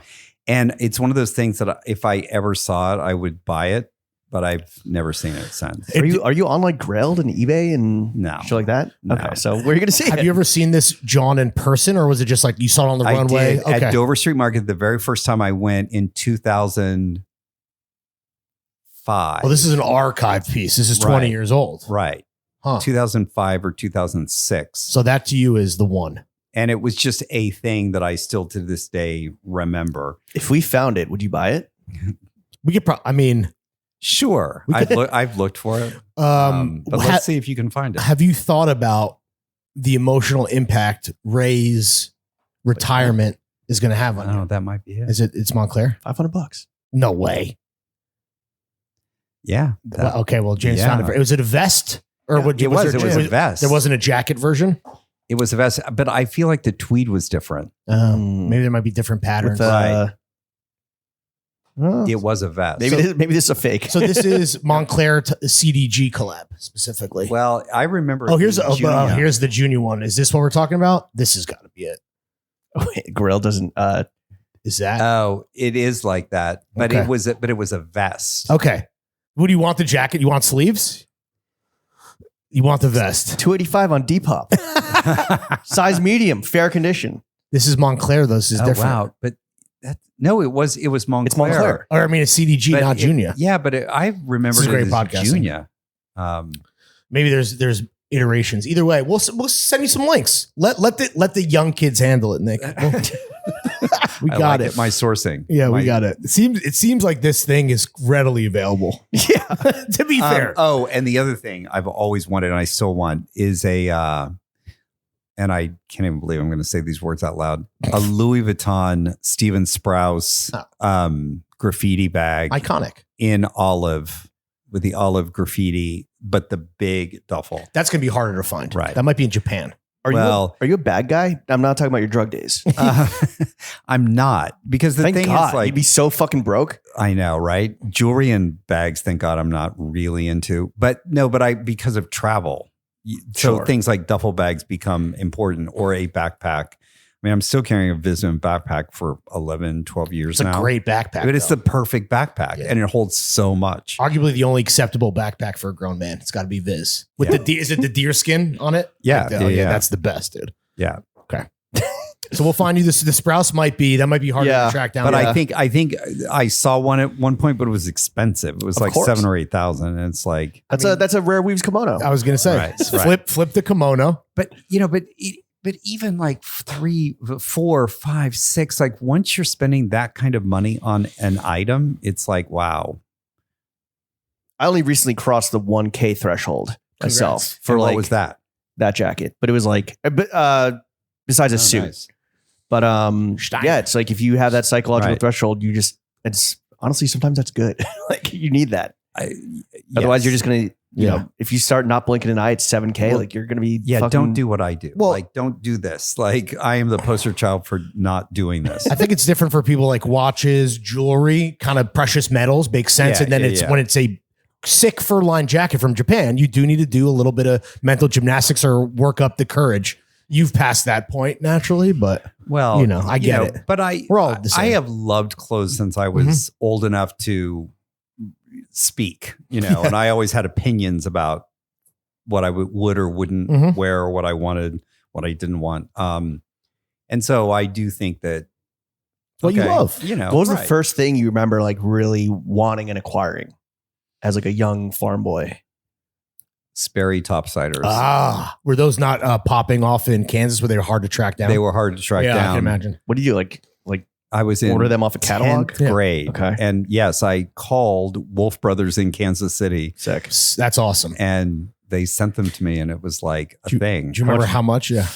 I don't, but it $20? Well, $0.03. it might have been like 50, 75. Really? That's a lot. It might have been. Boat shoes in the 70s where they got it like that? Maybe. They had boat shoes in a landlocked state. Kansas City for all the yachting. Right. The yachting. But it was like, to come full circle. So like, I got to go to this Brooks Brothers dinner in LA a month or so ago for the Chinese New Year. They did it at Mr. Chow, which was actually super nice. And I sat next to Lisa Birnbach, and she's fantastic. I love her. Mhm. But that book was so seminal. I mean, Yeah. this came out a little bit The later. Preppy Handbook for anybody wondering at right. home. Yeah. The Preppy Handbook. The OG. But Now it's all about prep. Yeah. well, The other kind. but it was never not about that. I'm talking about the medication. Yeah, I know. Christ. Wait, so you sat next to Lisa and what you guys were like talking about? Well, yeah, The formative years? You would have bought that before the handbook came out, right? I did. Yeah. But that's the thing. The book kind of like reinforced kind of what I was learning on my own. And I think that's what I would say is that maybe the difference between generations now versus then is that like you kind of had to study it, see it, learn about it, find out. You had to work for it. Call the store. Well, you had to do things. It wasn't just like, Here you go. you know, 2 buttons, Apple Pay. right. See ya. Frictionless. Yeah. There was a lot of friction. We need more friction. Right. We do. I think that that's probably the single saddest thing in life is that there's not as much friction. I'm with you. That's why this pod exists, to add Exactly. more friction Yeah. to prospective young buying men. Got to get through an hour and a half to hear our first prep joke. Well, if the Rare Weaves $7,000 kimono is the piece of clothing you wear the least, what's the piece of clothing, the one piece of clothing you wear the most? You get the most wear out of? I mean, first of all, Uniqlo underwear. I mean, besides, okay, besides, all besides right. the, Loophole. besides the Because- basics. because the problem is I don't wear anything a lot. Really? Okay. I mean, I'm sure it's a pair of shorts of some sort. Okay, let's talk about it. Favorite shorts. I got to go with Sakai or Comme. Like they just, and I like a wool short. Like I'm not into cotton shorts because they don't seem kind of enough. But like a wool, big short, usually black, but it could be navy. I just bought a pair of navy cargo Sakai shorts because you would think you must have a million. I do have a million black. I don't have a million navy. Well, there you go. And so, or like gray. I like a gray tropical pleated sort of short is like a good, like that's a basic for me. Bermuda shorts. Yeah, they got to be right at or right on the knee. Do you ever go short shorts? Sure. I mean, I do kind of mid thigh, so I don't know what that is, but you start to get crepey skin. Like that's another thing that happens that you just can't control. So We still doing Speedos at the beach, Nick?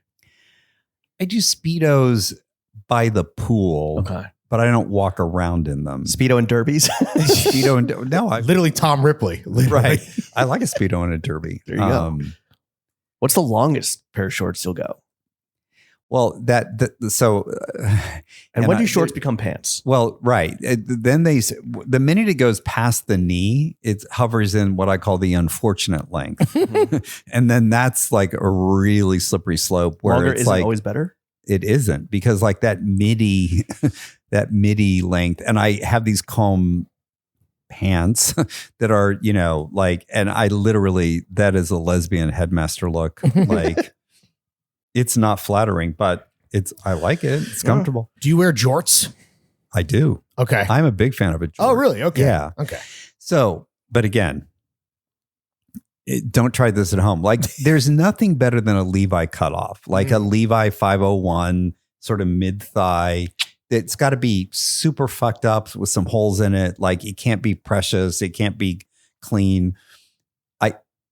I own one Amiri thing. And it's a pair of shorts that Mike sent to me for my birthday, like, I don't know, 2014. Are they And they're biker jean shorts? No, they were like super cut off with holes and they're Okay. super, They're acceptable. they're really good. Like they're really good. As a cutoff jean short. Now I am a big fan. I have Class and I have, do you know that Japanese brand Class? Oh, I thought you meant like I have class. No, it's a Japanese brand. Okay. Unaware. Class. Yeah. CLASS. And it's one of those that like, I remember hearing about thinking that's a stupid name, but they actually have some but I have these big giant culotte jorts. Right. Yeah. CLASSE? No. CLASS. Oh, shit. Yeah, What the fuck is this? Yeah, we're at a different thing. right now. Well, you mentioned like, I forget exactly what you said, but do you intentionally not, well, we were talking about like the thing you wear the most, do you intentionally not? Are you not someone who like falls into like, oh, I wore these jeans 4 times this week, or I really love this sweater, so I'm gonna try it like a few different ways. But every day is a completely different iteration of your personal style. Yes, I don't tend to repeat, but sometimes I do. It depends on like when I travel. Mm-hmm. Sometimes I get into a thing, and I understand the appeal of a uniform, or I think, isn't Anna famous for like wearing something for a very short burst of time and just like wearing it and then doesn't ever wear it again? I can understand there's an appeal to that, but there's also like, I have so many fucking clothes. Like I want, and I am not a believer in, if you haven't worn it in a year, get rid of it. Absolutely not. There's like stuff that I've had that I haven't worn in 5 or 10 years. But it will reveal itself. And eventually. then it's like, there's nothing better than being able to shop your closet. And shop It's the best. Shop your closet, folks. And what do? You're like you're in the storage unit. You're just like, you know what? Maybe it is time to fucking bust out these Isaiah suits or whatever. I don't know. I can't think of anything. Yes. Yes, it is that. Things just seem kind of right again, or right, even if they were never right. Sometimes it comes around, sometimes it's never right. But yeah, I'm a big believer in rotating, but also like not. I understand when you live in places like New York or Hong Kong or Tokyo, like space is at a premium and it's hard to warehouse things, but do you miss like a big thing of New York style is utility, right? And the fact that we are walking, it's going to be 40 degrees in the morning and 65 degrees in the afternoon and then 35 degrees at night. And so you kind of have to like prepare and dress and layer for that. Do you miss having that in LA? But no, but you need that in LA because the it's all about the sun. Like it's literally a city where it can be fall in the morning, summer in the afternoon, spring at night, but or you're in your winter. car. Well, but you've got to still get out of it. All right. No, but there's nothing worse than like being caught with your pants down, literally. Where like if you don't have the right kind of jacket, wrap, sweater, scarf, beanie, something, you're gonna freeze your tits off. Do you keep shit in your car in the Mini Cooper? Absolutely. Really? What are the things that you keep just like as backups? I keep a Barber jacket. Okay. Fire. And I keep a sweater, like a batoner, like merino Break kind in of case of cardigan. emergency. Right. Like, Nice. yes. Or a sweatshirt. I keep like a Pressa sweatshirt. If you're always ready, then you're good to go, right? Right. Stay ready. You're always ready. How hard are you going? Because you love the Japanese classic, Comme, Sakai. How hard are you going in like this new wave of Japanese brands? So, I mean, the problem with a lot of this is it's also expensive and you're just like, shit. But I went in Kyoto to TT to whatever it's called. It's Departamento in LA also has an amazing little shop and shop, beautifully done, just like the store in Kyoto. But they just opened an Après shop and shop, right? In Departamento. Oh, did they? I think so. They have an amazing one at the Dover Street in Ginza. It's really beautiful. No, that Taiga Takahashi. Thank you. You're welcome. I bought a sweatshirt and a cotton jacket I can't wait to wear this summer. Kind of a military jacket kind of thing, like field jacket. Yeah. Sort of. Are you also going crazy with like Orly, Kamoli, Stein? I was on all that. Yo, talk your shit. Talk your shit, brother. But yes. I mean, because it's so good. Yes. I almost bought a pony skin, hair calf, whatever, bomber jacket. But it was like from who? Orly. It was like almost $4,000. Money well spent, man. I don't know what to tell you. But I didn't do it. But it was really cool. Banger. Yeah, because... And how do you educate yourself? Is it just through shopping? Yes. And paying attention. Being in the trenches. Yeah. Paying attention, looking what people are wearing, finding, like asking. but here's the thing: all of those brands that we just mentioned, Yeah. and this is like my dividing line is, and I apologize to anyone in these groups, but Nah, fuck 'em. like I am not interested in a power brand. What's a power bottom, maybe? Like like a Louis Vuitton. yeah, like anything part Dior. of Kering or LVMH, Got it. like Fuck 'em. anything in those universes. Prada kind of goes in that. Well, now. It's like it's just not interesting to me. What's interesting are things like Dries, Comme, Sakai, Takahashi, Apressa, even though it's like Visvim, because Yes. it's like you're not, well, you might pay at the back end a lot for these things, but like you're not paying for all that marketing. You're not Right. paying Right. for the bullshit of like, you're actually buying product that's beautifully sourced, beautifully made, better fabrics. Mhm. Have you always felt that way, or is that? Did you have an era where you I've- were like in fucking LVMH or Gucci. carrying No, head to toe? I never. You've always did felt that way. Yes. Fire. See? Because it's where our kindred spirits us. well, because it's like okay, so here's like another complaint that I have, like when Yes. people were bitching about quiet luxury as like it was a trend, we want it to go away. There's always been and it's called taste, no taste. Yeah. It's called logo, no logo. Right. Like, obvious, not. Like, there have always been people who dress in a super obvious way, hiding behind logos or whatever, or garish colors, or just clearly no taste. And there's always been better taste. Yeah. Jill Sander was always like, for me, the perfect sort of embodiment of beautifully made. And I've always liked Jill Sander, the brand, because of like what it stood for. And that to me is like better than an obvious. Right. Does it bother you when the masses find out about these things that you love because it's been rebranded as a trend on TikTok?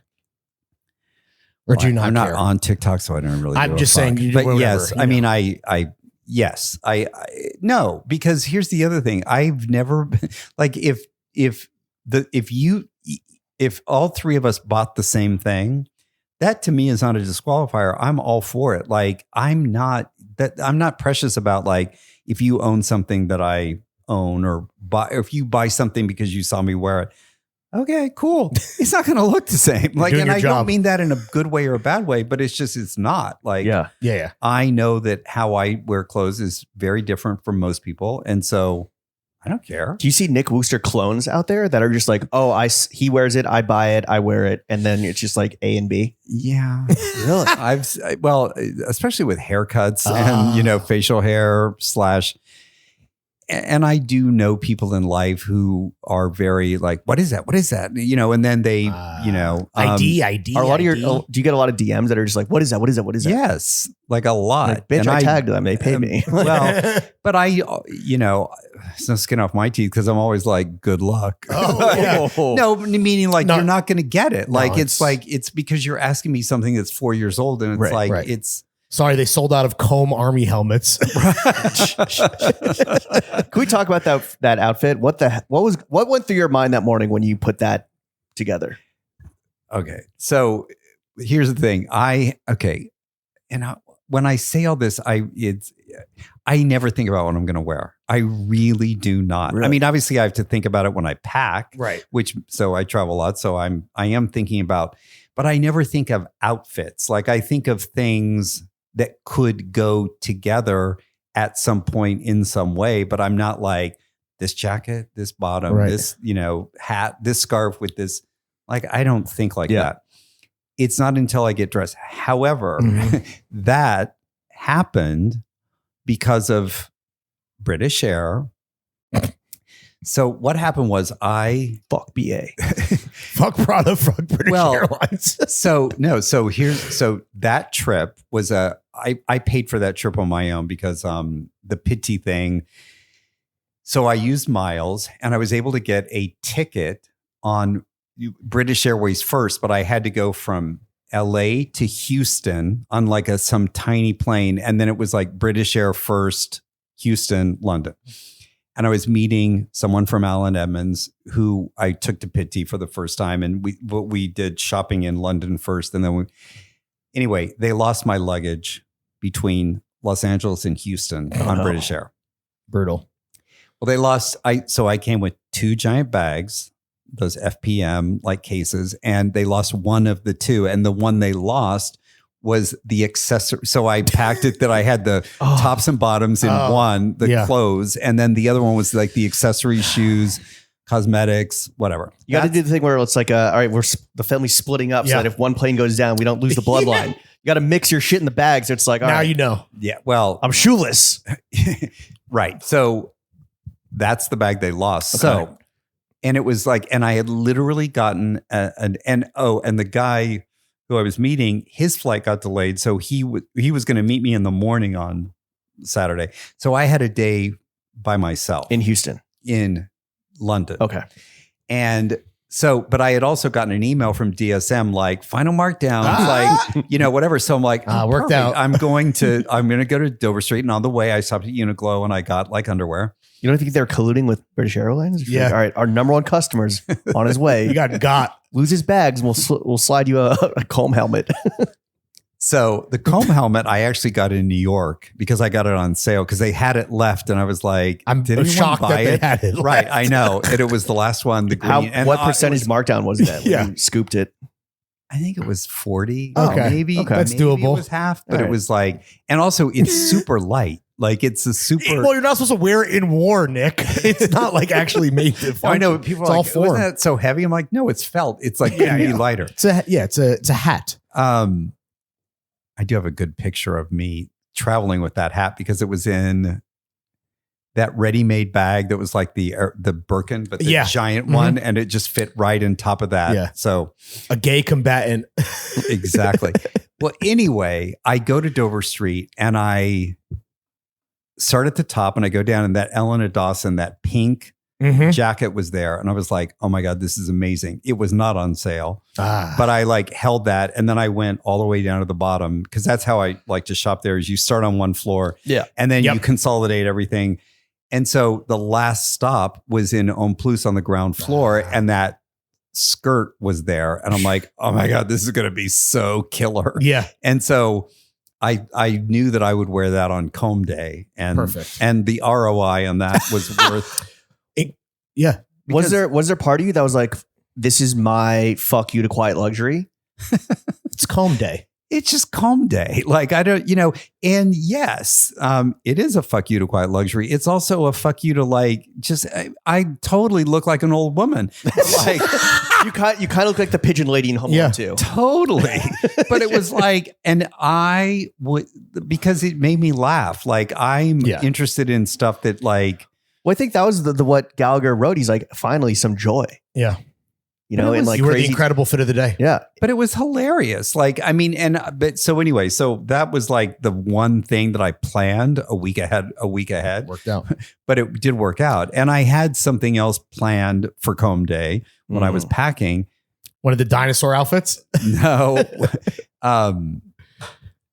Well, another skirt thing, but it was like super heavy, which I ended up bringing. Another multi-pocket cargo military green, but it's like a blanket. Right. Anyway, I had another jacket that I was going to wear. In terms of the ROI, I will say, not only did I love seeing it because it also just made me happy, and you're obviously happy, but and correct me if I'm wrong, or if any part of you thought this as well, but it's like, okay, you're the street style god, you're a legend, you are arguably untouchable in terms of men in that space.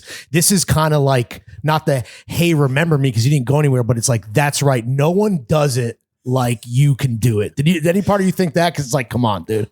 Like no one else could wear that. Nobody. And you did. And everyone saw it a million times, as they should. No, to the first part.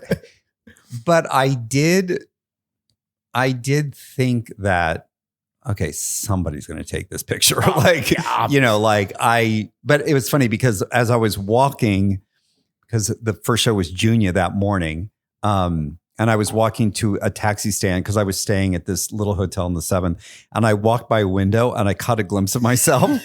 And I snapped a mirror selfie, a window selfie, because I'm like, oh, this is really good. But it was because it was so twisted. Yeah. Like I just knew. If the tourists start throwing change at you, the fit is good. Right, right. What if you run into someone that was also wearing the helmet? You're just like, oh, fuck. Like, Oh, you also got it on sale. You got the same email. Well, no. But there were several hats, but like they because it came in black and it came in the green, and I did see it a few times. But like nobody had that Ellen and Dawson jacket in pink, Harris tweed. But it was also like it didn't matter. Like it wouldn't matter if somebody wore the exact same outfit. Then it would actually be a great side by side picture. Like I'm saying it's a nice to have, not a need to have. Like you're not out here begging for attention, but it's like, again, if you come at the king, you best not miss. I mean, you're that guy. That's what that proved to me. Have you ever tried to like warn or plan something like you planned with this where it's like, this is going to be a fucking smash, and then it just womp womp, like no one gave a shit?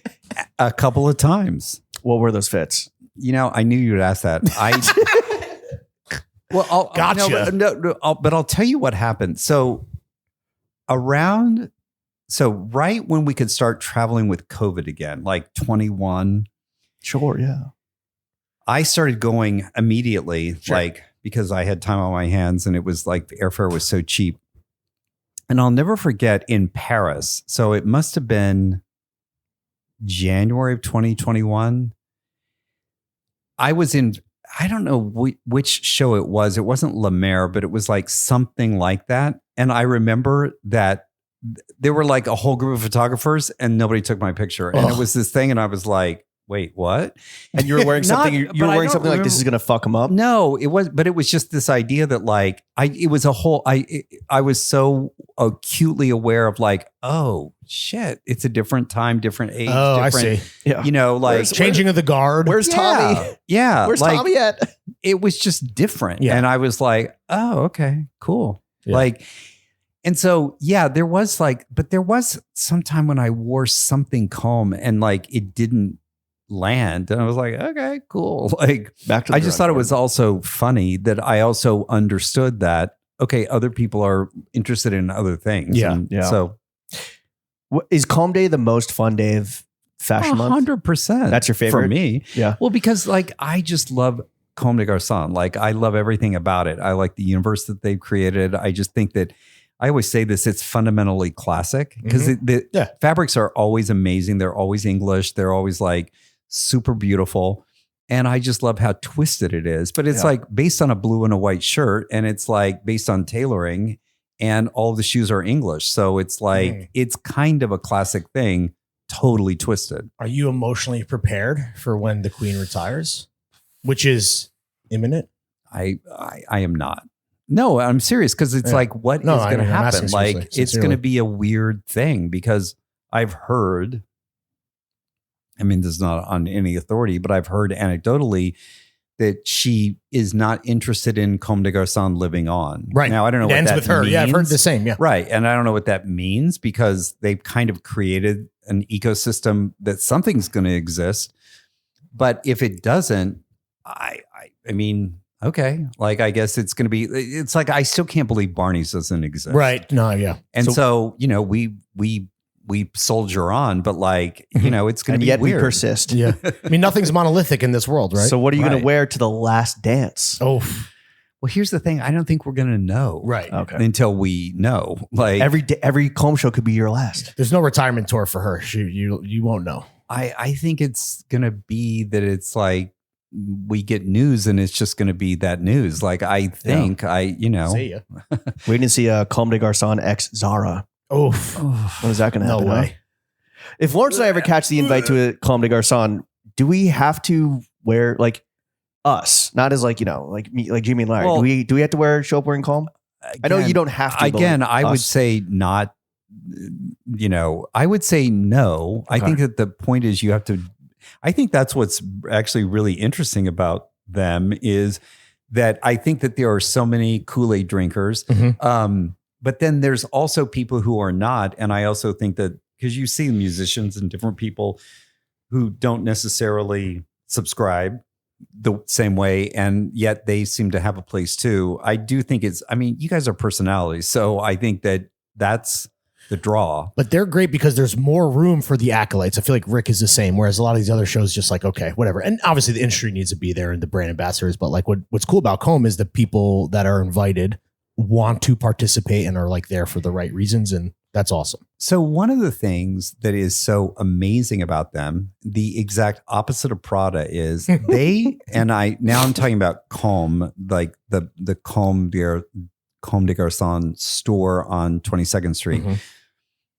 They are like Bergdorf's was in the 80s, how Barney's was. They write thank you notes, they send Christmas gifts, and they do invite their best clients. And I think that speaks volumes to how they still treat it like a specialty store. Like they are, and I think that's like super, and I know the Rick people are the same. Like they, and I think that's what's lost in a lot of these other brands. And it's like, okay, great. You got some TikTok star, but like, these people, these brands, Tom Brown is probably the next closer one, probably Ralph too.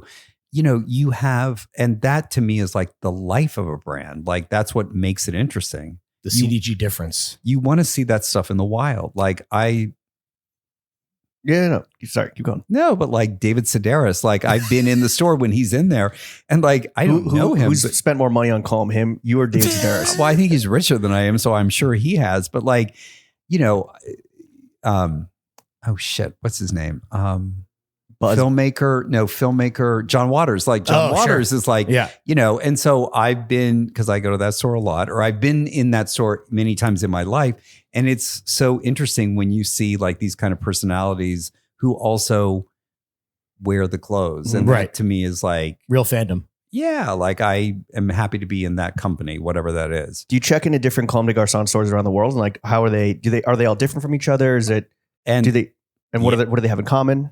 Well, the common thread is the brand, but how they buy, like the Paris Comme des Garçons store buys it way different than the New York. Yeah.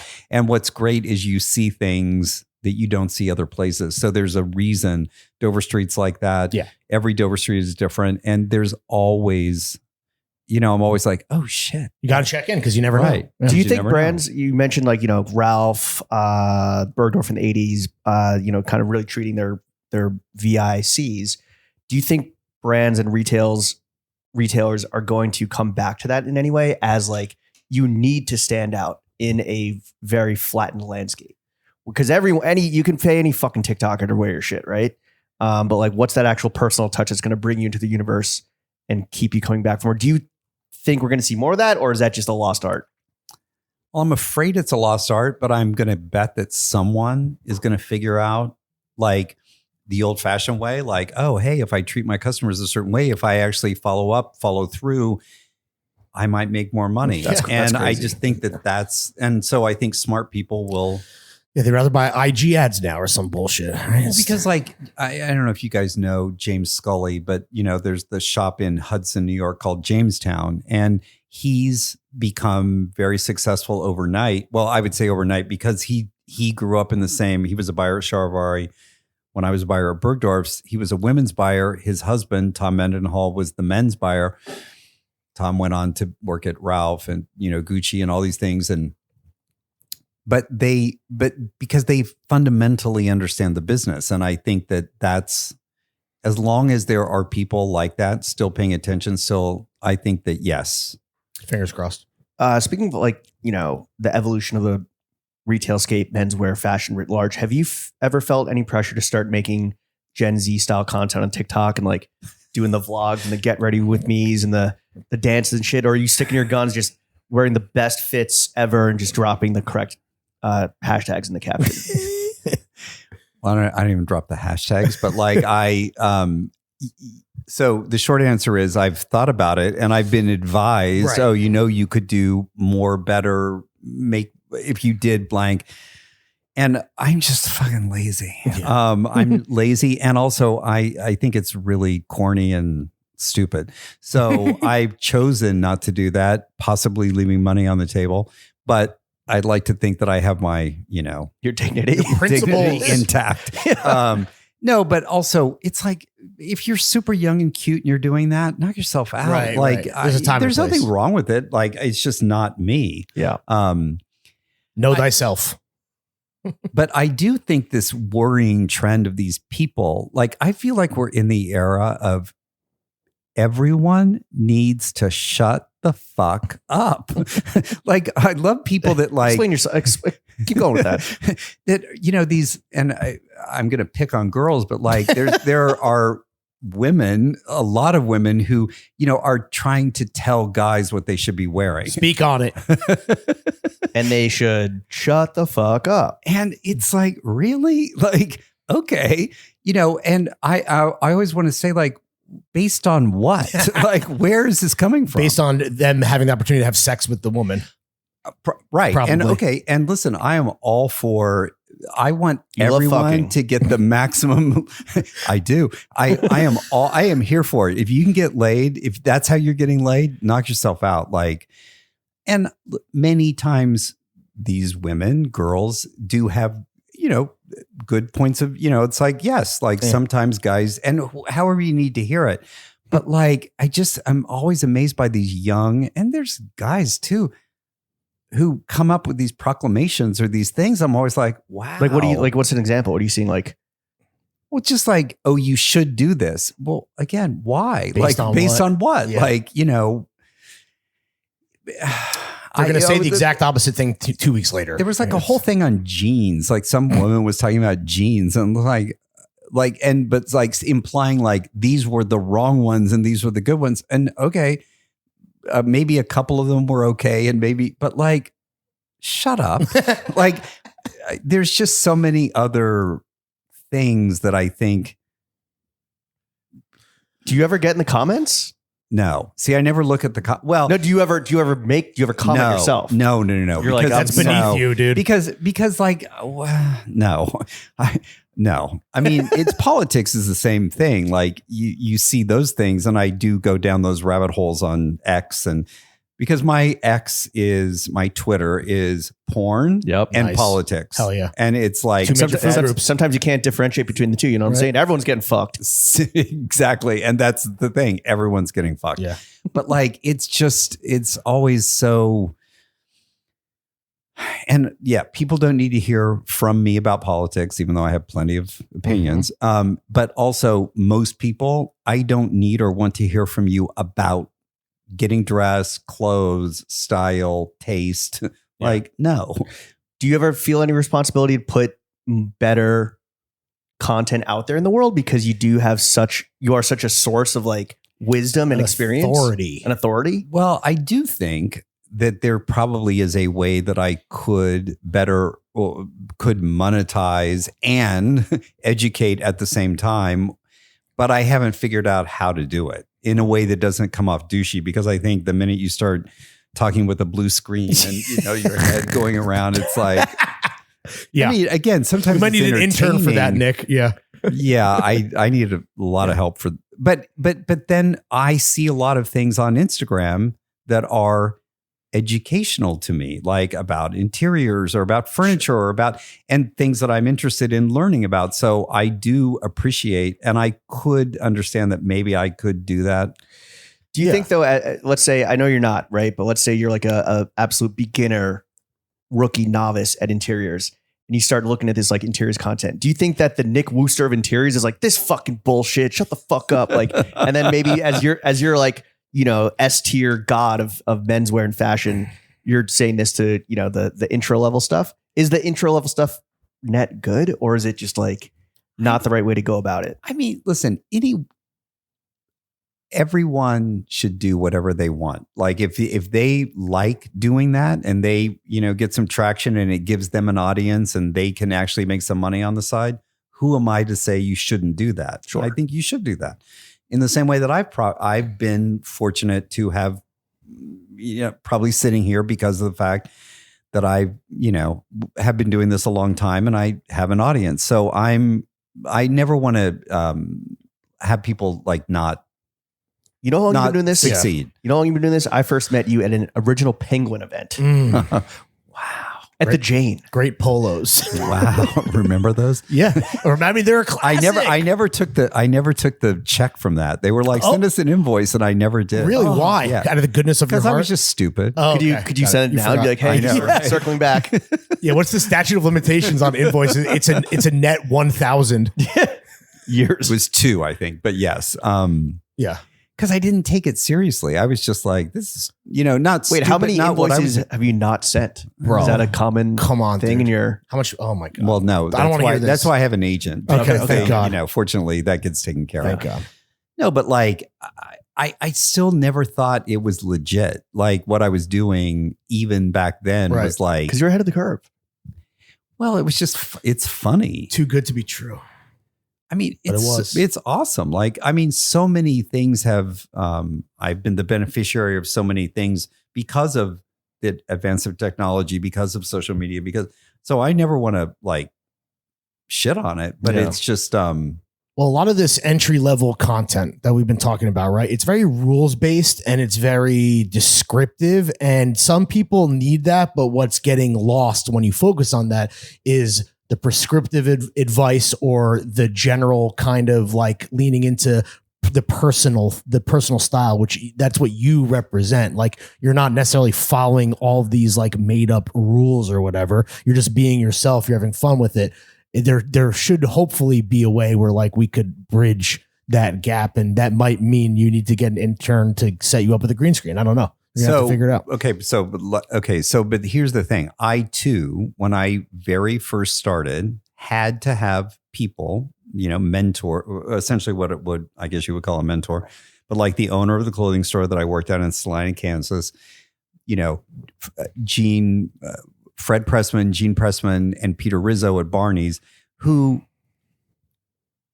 did tell me things. Don't do that. Right. That's bad. That not good. You need to, and so I do think that there is a learning curve that needs to happen with most people. Very few people come out of the box, I think, like Right. fully formed. And so I'm super grateful. And it was like harrowing to me in those days to be told like, You fucked up. like, this is bad. I was Yeah. like, oh, but that's how you learn. So I do think that rules-based thing is, because it is, I think that all of the taste and style that I was sort of like imposed on by the Pressman family, I don't mean that it was imposed on, but like I understood the program, like, Right. and it served me well my entire career. So You learn I'm the rules to break them, right? right. But what I was going to say is, but I respected those people. I look at the people now that I don't always know that it's the same thing. Oh yeah. Did you No ever authority. Did you ever party with Gene? I did. Is he a party animal? Like as much as the book leads us to believe? Yes. Yes. But that was the time. I Oh, mean, yeah. it was Yeah. like, oof. The golden era. Oh yeah, snowing every season. Yeah, I was high the day that I met him. Really? When I went for my interview. Oh yeah, my God. because I had been up all night and like That's awesome. Did he Yes. smell it on you? And he's like, "You're hired. Let's go." probably. Yeah. I mean, This guy seems I'm like a sure I good had time. donuts. I used to call them donuts Oh, when you know. I'm sure that I had donuts. And were you like with him? I forget the name of the other guy, but were you on like going to like traveling around the world with them and just fucking hitting? Because his whole thing was like go to the clubs. The club is where you see fashion, is where you see style, Right. and that's what informs like how what we're going to sell to the masses. Were you involved in that circuit? No, because I wasn't. When I was a buyer at Barney's, I was a clothing buyer, Okay. and so Gene was not involved in the private label clothing at Barney's. That was Peter Rizzo, but like he was doing women's. No, but there was one night where the Steven Sprouse store opened in Soho, and he gave me and a friend of mine a ride in his Porsche, and we were all doing coke, like Sweet. As one does. Yeah. As one You're does. going to a store opening. This is like It's going to be boring 1987, otherwise. 1987. Like, Was coke even like doing coke even like special, or was it just like this is what you do? it's what you do. Yeah. Yeah. Did. A gram Sure, of yeah, Coke did. in those days cost $100. And like we at the clothing store that I worked at in college, they sold sport coats for $100. And it's like sport coat, gram of Coke, sport coat. Yeah. So it's like, Salty. are doing sport coats tonight? Like Yeah. that's I like that. How high were you in any given typical week working Barney's? How many days were you high at work? well, the thing is, I have to say, until I worked at Ralph Lauren when I was drinking in the morning, before I went to rehab, I wasn't really high at work, but it was maybe like after work or the next morning Sure. being hungover Yeah. / maybe a quick bump before going into the office. Mhm. But I wasn't like Well, pick me doing up. coke Yeah. all day at work. Right. Right. You were a functioning addict. Also, and I didn't have the resources to be doing that full time. Right. You had too many sport coats to buy. Yeah. Exactly. Wait, so with all this talk about what's we're seeing on social media, and it is what it is, and kind of maybe it's a little bit of our fault. What's your IG Explore page look like right now, Nick? Can we take a look? Of course. Let's see how hot because these it's guys are. Is it PG-13 R? It's Instagram. Well, It's got to be it's PG-13. Instagram. So Yeah, it's but, by It's dog definition. shit. Let's see. Perfect. Oh, okay. wow, yeah. Oh, yeah. It's exactly what you think it is. Oh, yeah. Zoom in, zoom in, zoom in. Yeah. Okay. Oh yes. Zoom in, zoom in, zoom in. This will be the good sizzle reel for Instagram. We're advertising Instagram on Instagram. This will be perfect. Maybe we'll get unshadow banned. Standard operating procedure. But it's hilarious Who because amongst us? I don't only look at this, but I just think it's hilarious. Well, they know what you want to look There's at. usually like, Yeah, my brother in oh Christ, my God, you somebody made the was algorithm. talking about feet the other day, and look at that. Dogs out. You a feet guy? I'm not really, but Okay. but Hands? What? Hands? Hands. Oh, I do like hands. Good hands are good hands. Let's be real. No, but I was going to say there's some shoes. You do have to do like 3 scrolls before you get to like your actual interest beyond there's just like a Jackie O. So there's Yeah. like, Oh. because the whole, love story. Love story. love story. And just remember, I worked there then. At CK? Yeah, Cocaine and ketamine? Wait, so did you work with Carolyn Bissett? I did. Oh, Was she- okay. Let's talk. This is a clip. But here's the thing. Like this is not my story to tell. Right? Okay. But yes, I mean, What do we make of the reports coming out that it's like she wasn't, this like awesome, beloved woman? She was kind of a bitch. she was so absolutely magnetically beautiful. I've never seen someone so beautiful in my life. And she had that kind of power. And so, but I think that was the thing. People in those days, attractive people like that were like movie stars, And so she was a movie star in the office because she was also super nice and super warm. Did John ever come into the office when you were there? I never saw him there. Oh, you never interfaced with the prince. Yeah. Okay. I have a buddy. We have a mutual friend who we all know, who worked for his partner at George. I'm blanking on his name. Matt Berman. Yeah, Berman. Right. She worked for him, and she was like, "Yeah, in the George offices, because this is towards the end there. Like Carolyn and John were just fucking going at it all the time. Like it was in the Lovers darker quarrel. era of their relationship. Sounds like you were maybe in the early throes of it. Yeah. The thing is like, I cannot imagine what that was like for her to be thrust into that situation. Right. Because again, he grew up in that. So he was used to something, whether you get used to it or not. I mean, even I, in my limited way, understand something about, like, I've said this before about Anna. I understand why she has the kind of the armor, the way she appears to be, because like, I can't walk down the street at a trade show or in certain places without getting. And so if you're her, like you can't function in life if you don't have that armor up. Yeah. I do think that, that being thrust into a paparazzi kind of like thing is got to be very terrifying. Absolutely. He was never a private citizen. Yeah. What do you make of guys fetishizing that nostalgia for a literal, a person they only know as a character and like mimicking him and dressing like him and her too with all the girlies? It's so crazy to me how this whole thing has taken off in such a way. And again, like what you see on here, it's like so crazy. They were super attractive. His style was like whatever. Like it was a little bit funny straight guy because it was like an oversized suit, like a bad kind of, sports sunglass, like a backward baseball cap. Like, okay. But he was fucking beautiful. Right. And he was a Kennedy. So like by definition, but that's what was great about it is because it wasn't calculated or planned or some sort of like, anyway, when I see pictures of him as they inevitably come up, he was so beautiful. And so it's interesting how we've fetishized this. And the few pictures of Carolyn that I would say, and I'm happy to say this, she was so beautiful. Not one picture has ever done her justice. Wow. Because I would say she's one of those kind of people that like looked one way and photographed another. Sure. And not that she photographed poorly, but she looked so like she had star quality in It was real like life. otherworldly in person. But Yes. JFK Jr., his swag was goofy. Yeah. It was goofy, but like the thing is he was fucking beautiful. So, you know, It's and like Jacob Elordi. But the gays didn't respect his swag at the time. oh, I think everybody did. Like because I mean, meaning he just was like Hot. so beautiful and Yeah. so hot Yeah. that like, All right. yes. And he was exactly Jacob Elordi. Like All right. All right. There we Nick, how much money do you make? not enough. go. Okay. That's it. I feel like that was your answer 4 years ago too. Yeah. Is there anything you refuse to spend a lot of money on? You're a fucking cheap ass about. Maybe your country upbringing is still, you know, alive and well. Where are you cutting Hotel corners? rooms. Oh. Really.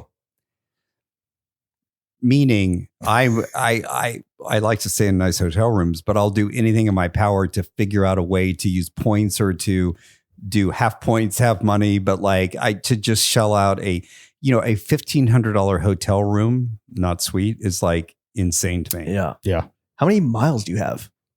Well, again, not as many as you think. Because I'm constantly using them for upgrades and for Are you on like the points guy TikTok? Like I getting those, am. like, if I transfer to Air France, then move them to Emirates, I can get a fucking hotel room in So New York? Tommy Ton was just in Japan first class. He posted and he it. Yeah, Everyone saw right. It looked and was amazing. like, right. And that's, that is what I tried to do on a limited way when I went on British Air. Tommy said that was the most reactions he's ever gotten to anything he's ever posted. I'm was sure. his first class IG story. That's where the bar is, folks. Yes. Social media. 2026. It's yes, that's the whole point. Like to me, that's, utilizing, because I'm kind of a geek about airplanes. Like I love, which business class, which seat, which, configuration, which, I do look and think about these things all the time. What's your number one? Well, you mean in terms of the airline or the Airline product? and class. Yeah. What's your like? Okay, well, there is nothing better than Air France La Première. Ah, yeah. You've done that? I have. Wow. That's dude. like an apartment. Yeah. It is. It's Pied a terre in the sky. unbelievable. It's unbelievable. I haven't been in the JAL because it's a new thing. I just was in their business class going to Tokyo on the way over, and it was incredible. Sure. But AF La Première. Oh my God. Because it's all about and what you want to do is, especially if you have a connecting flight, they're going to drive you. Oh. And you want as long of a layover as possible for that lounge, because that lounge is I see. unbelievable. It's actually good advice. In CDG. Your other favorite CDG, Your other favorite yeah. CDG. My other seat. Yeah. Yeah. And I love CDG, like the airport. It's the best airport. What we were in some amazing lounge in CDG as well. I think it was Air France. I think was it Virgin? No, but that was in Heathrow. No, that was that's Heathrow. Heathrow. Okay. That The right. real Eames chairs. We looked. Lawrence was on his hands and knees. He goaded valid me on, but I had to make sure it was real Eames. They were real. Just keeping And them then honest. what's the worst fucking airline that you always end up flying and finding yourself on that just always fucking sucks? I had a really bad experience coming home from Tokyo. So I flew JAL because it was an American ticket, Yeah. JAL going, but American coming back. Oof. And I had like, it was a new plane, 787, but it was shitty. I couldn't watch anything because the sound was like, and I had 2 sets of headphones. I'm like, there was something wrong with the system or something. Bullshit. And then the flight attendant was like a total bitch. She could not have been less interested in being helpful. So, Damn. American is rough, but I have been loyal to them because if you are Emerald with one on American, if you're executive platinum or higher on American, you get to use first class lounges like the Qantas lounge in LAX or British Air in London. And it's better than Delta because at Delta, you don't get to use the Air France La Première lounge. And they don't have first class lounges in the Delta ecosystem, but they do in Cathay. You're a lounge Qantas. rat. You love a I lounge, am. clearly. I do. Yeah, I'm with I you. do. Okay. We're currently we're at a crossroads here, Lawrence and I. Well, throwing fits at a I crossroads. think we've diverged. We're not necessarily some of us aren't as happy with Delta as we once were. We're available for sale is the point. So You can buy I too. TF. So I used to run Delta and American simultaneously. Oh, tell me more. I was Diamond and Executive Platinum for like 4 years, Yeah. 5 years, Yeah. concurrently, and then I had to let it go, and I let Delta go. Made the right And choice. stuck with American because of the lounge situation. Yeah, well, there you go. That's the differentiation right there. Right. Cherry on top. All right. Nick, before we get you out of here, because we know you have a seating chart to plan, Mhm. and as long as the three of us are at the same table, it's going to be a blast. Yep. Fingers Um, crossed. Before we get you out of here, just the last question for you. After 2 hours of fucking bars and wisdom, do you have any constructive criticism you would like to give us? Absolutely not. Oh, okay. More green screen content? Yeah. More rules. No, but look, when it comes from qualified people, and I would put you guys in qualified people land. For clothes. No, for Life. life. For life, baby. Life. You know, the thing is this. I do think that when you get to be 40, 50, 60, whatever, you earn the right to be able to say things like, Facts. and so, Fuck you know, Prada. 20 and 30-year-olds, there's nothing, I mean, there's nothing better than being a 20 or 30-year-old. Oh, yeah.